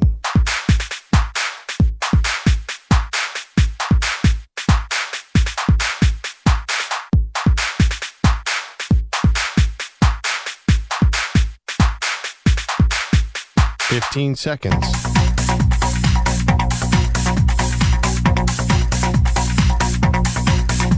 Break ends in 5 seconds.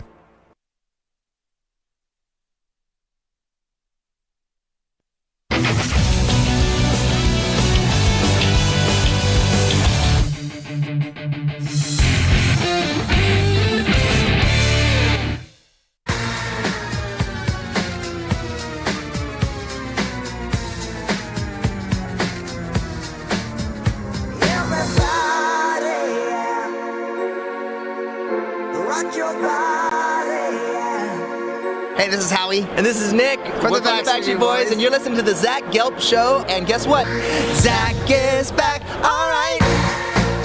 He's live. He's nationwide. This is the Zach Gelb Show. Oh my God, we're back All right, this is the Zach Gelb Show on the Infinity Sports Network. It's time to Ask the Pros, where you, the listener, get to ask us a question brought to you by O'Reilly Auto Parts. Spencer in Charlotte says, Zach, was Duke choking in the semifinals of the Final Four the most memorable moment from the NCAA tournament? You can submit a question by tweeting at INFSportsNet or at Zach Gelb using the hashtag #AskThePros. Think O'Reilly Auto Parts for all your car care needs. Get guaranteed low prices and excellent customer service from the professional parts people at O'Reilly Auto Parts.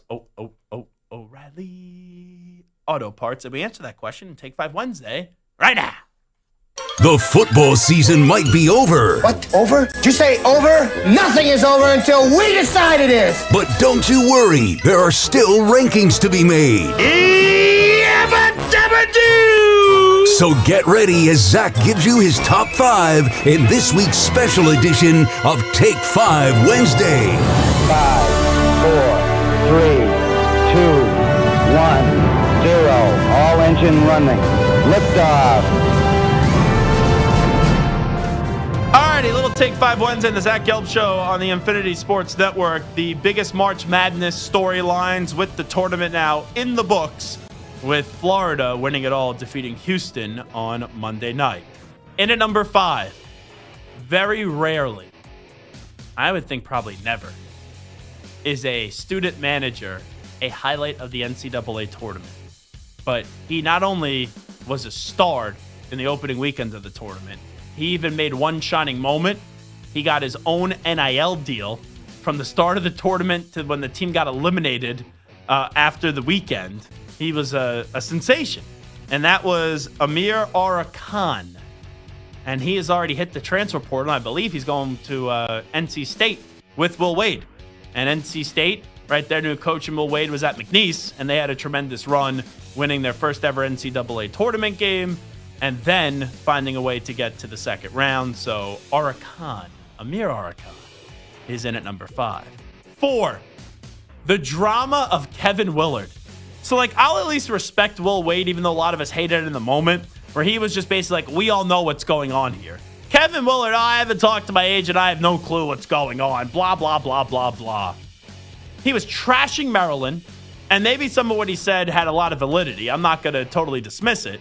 But you're on a run in the NCAA tournament to the Sweet 16, and you're basically just using your platform to knock down your school when you had basically a deal done in your back pocket to go to Villanova. And obviously you were taking that job because we had all these rumors about who was going to Villanova. Well, Richard Pitino went to Xavier. Porter Moser was still at Oklahoma. So it's like, all right, the coach McCronin at UCLA, there was nothing moving there. So they were waiting just for Maryland to get eliminated. So I thought Kevin Willard, it was not a good look for him. I don't fault him for leaving. I'm not going to crush him for leaving. I do question the hire a little bit for Villanova, but the way that did go down, it was very cringeworthy and a memorable moment. In at number 3, Bruce Pearl and Kelvin Sampson. Their moment, right? They were trying to go win a championship. You saw Bruce Pearl have a great first half in the semifinal up against Florida, and his team was just lethargic, especially when it came to shooting the basketball, and their approach was just horrible in the second half. And then for Kelvin Sampson, he gets that miraculous comeback, right? They come back down 6 with 34 seconds left up against Duke, and they go to the national championship game. They outplayed Florida probably for 38 out of the 40 minutes. Seriously. And then the last 4 possessions, turnover, and the last time you couldn't even get a shot off. So the older guard, Bruce Pearl and Kelvin Sampson, both back in the Final Four. They were trying to get a championship, and both came up just short. In at number 2, hey, got to give a little tip of the cap to the champs, and that's the Florida Gators. You would think that usually they would be at 1, but they should have lost to UConn. They should have lost to Texas Tech. They should have lost to Houston. Even Ian Eagle said they could have easily lost to Auburn at the tale of 2 halves, but the Gators always found a way, and even when Walter Clayton Jr. wasn't great offensively, he came up big late and made the big defensive stop as well. So congratulations to Todd Golden and his squad. And then to answer the Ask the Pros question of the day, Spencer and Charlotte, yes, Duke choking in the Final Four is the most memorable moment because I still can't believe it. I really can't. That happened on Saturday. Sunday, it still didn't even feel real. I made a cheesy joke at the NABC when I was doing their Champions Breakfast, and I started off, what a bunch of tremendous games. I'm sure a lot of you coaches really appreciate when the talk show host is speechless, but that's what I was after when we were talking about the Duke and Houston game that did occur, and I got a few chuckles from some of the coaches at the NABC, and I appreciate the folks having me out there. But Duke just gagging away that game. I'm still stunned by it, even when we sit here on Wednesday. Alrighty, so Khan in at 5, Kevin Willard in at 4, Bruce Pearl and Kelvin Sampson in at 3, the Gators in at 2, and the Dukies and their Yankee-like choke, Falcon-like choke, Golden State Warriors-like choke. Sorry, guys. I know that you two are Yankee fans, and that's a very painful memory still for you. But anyway, speak now, forever hold your peace. What do you got cooking? But what about the SEC? 14 teams in, 2 teams in the Final Four, and the national champion. SEC living up to their expectations, I thought was a big storyline. Yeah, no, it absolutely was, and they had 14 teams in. I just felt like I covered enough of the SEC in my top 5 and just using it with 2 different topics, with Florida winning it all, and then Bruce Pearl, even though Kelvin Sampson is not in the SEC, he's in the Big 12. but Bruce Pearl being a part of that, I thought I just hit 2 of those storylines. So I understand that the question and the total point, because 14 teams getting in is remarkable. And you had even Arkansas, right, as the lone double-digit seed in the Sweet 16. But I think I already covered enough of it. That's why I didn't do that one individual storyline. Well, the guy who lost to Calipari in Arkansas, Rick Pitino, seems like St. John's was a big story. And then him benching R.J. Lewis. We just saw Lewis get interviewed by Stephen A. Smith. That seemed like a big storyline. Huge storyline. Questionable decision by Pitino. I think it's the wrong decision. Like, hey, Todd Golden wasn't benching Walter Clayton Jr. the other night. And I'm not saying R.J. Lewis is Walter Clayton Jr., but he was the Big East Player of the Year. Definitely a massive storyline and happening in the second round, though. I know I have Aura Khan in there, but that was kind of more fun. Without knowing what exactly happened with Pitino and Lewis, like something happened. That was not just a basketball decision. It's kind of like a Malcolm Butler storyline with like what was the reason actually. Without knowing what the reason is, it's tough for me to put that in the top 5, but definitely something that's memorable. How about the lack of Cinderellas? Like you said, one double-digit team getting to the Sweet 16, not very good. Let me tell you, the amount of bitching that I hear from people, we didn't have any Cinderellas. And then you get a Cinderella, like when FAU went to the Final Four, or George Mason, or Loyola Chicago, and they don't win, and people go, oh, see, they didn't belong. Like, well, what are we doing here? The Cinderellas, not having a Cinderella was a storyline. Is it a top 5 storyline? Absolutely not, because we got 4 number 1 seeds in the Final Four, and the Final Four was freaking awesome. Didn't want to have Stu use the dump button twice in one day, so I said freaking awesome, to be clear. Alrighty, finally, you got one more, right? Yeah, and UConn, their three-peat going up in flames, and Dan Hurley getting caught yelling at the refs in the tunnel afterwards. I feel like that got to be a storyline also. So he is the face of the sport. There's no question about that. I'm a mega Dan Hurley fan. With that being said, I didn't really understand it. Like, he didn't get screwed in that game because of the officiating. And you just walked off the court and you were yelling at Baylor and you were like, hopefully they don't bleep you like they bleeped us. You didn't get bleeped in that game.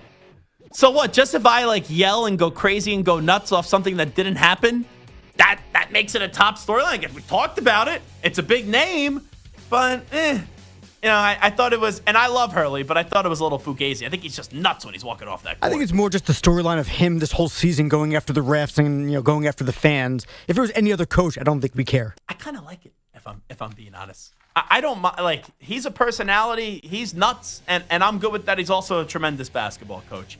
Alrighty, big thanks to Stu, big thanks to Samter, big thanks to each and every one of you. Alex Myers, thank you. Dane Brugler, thank you. Ryan Hickey, thank you.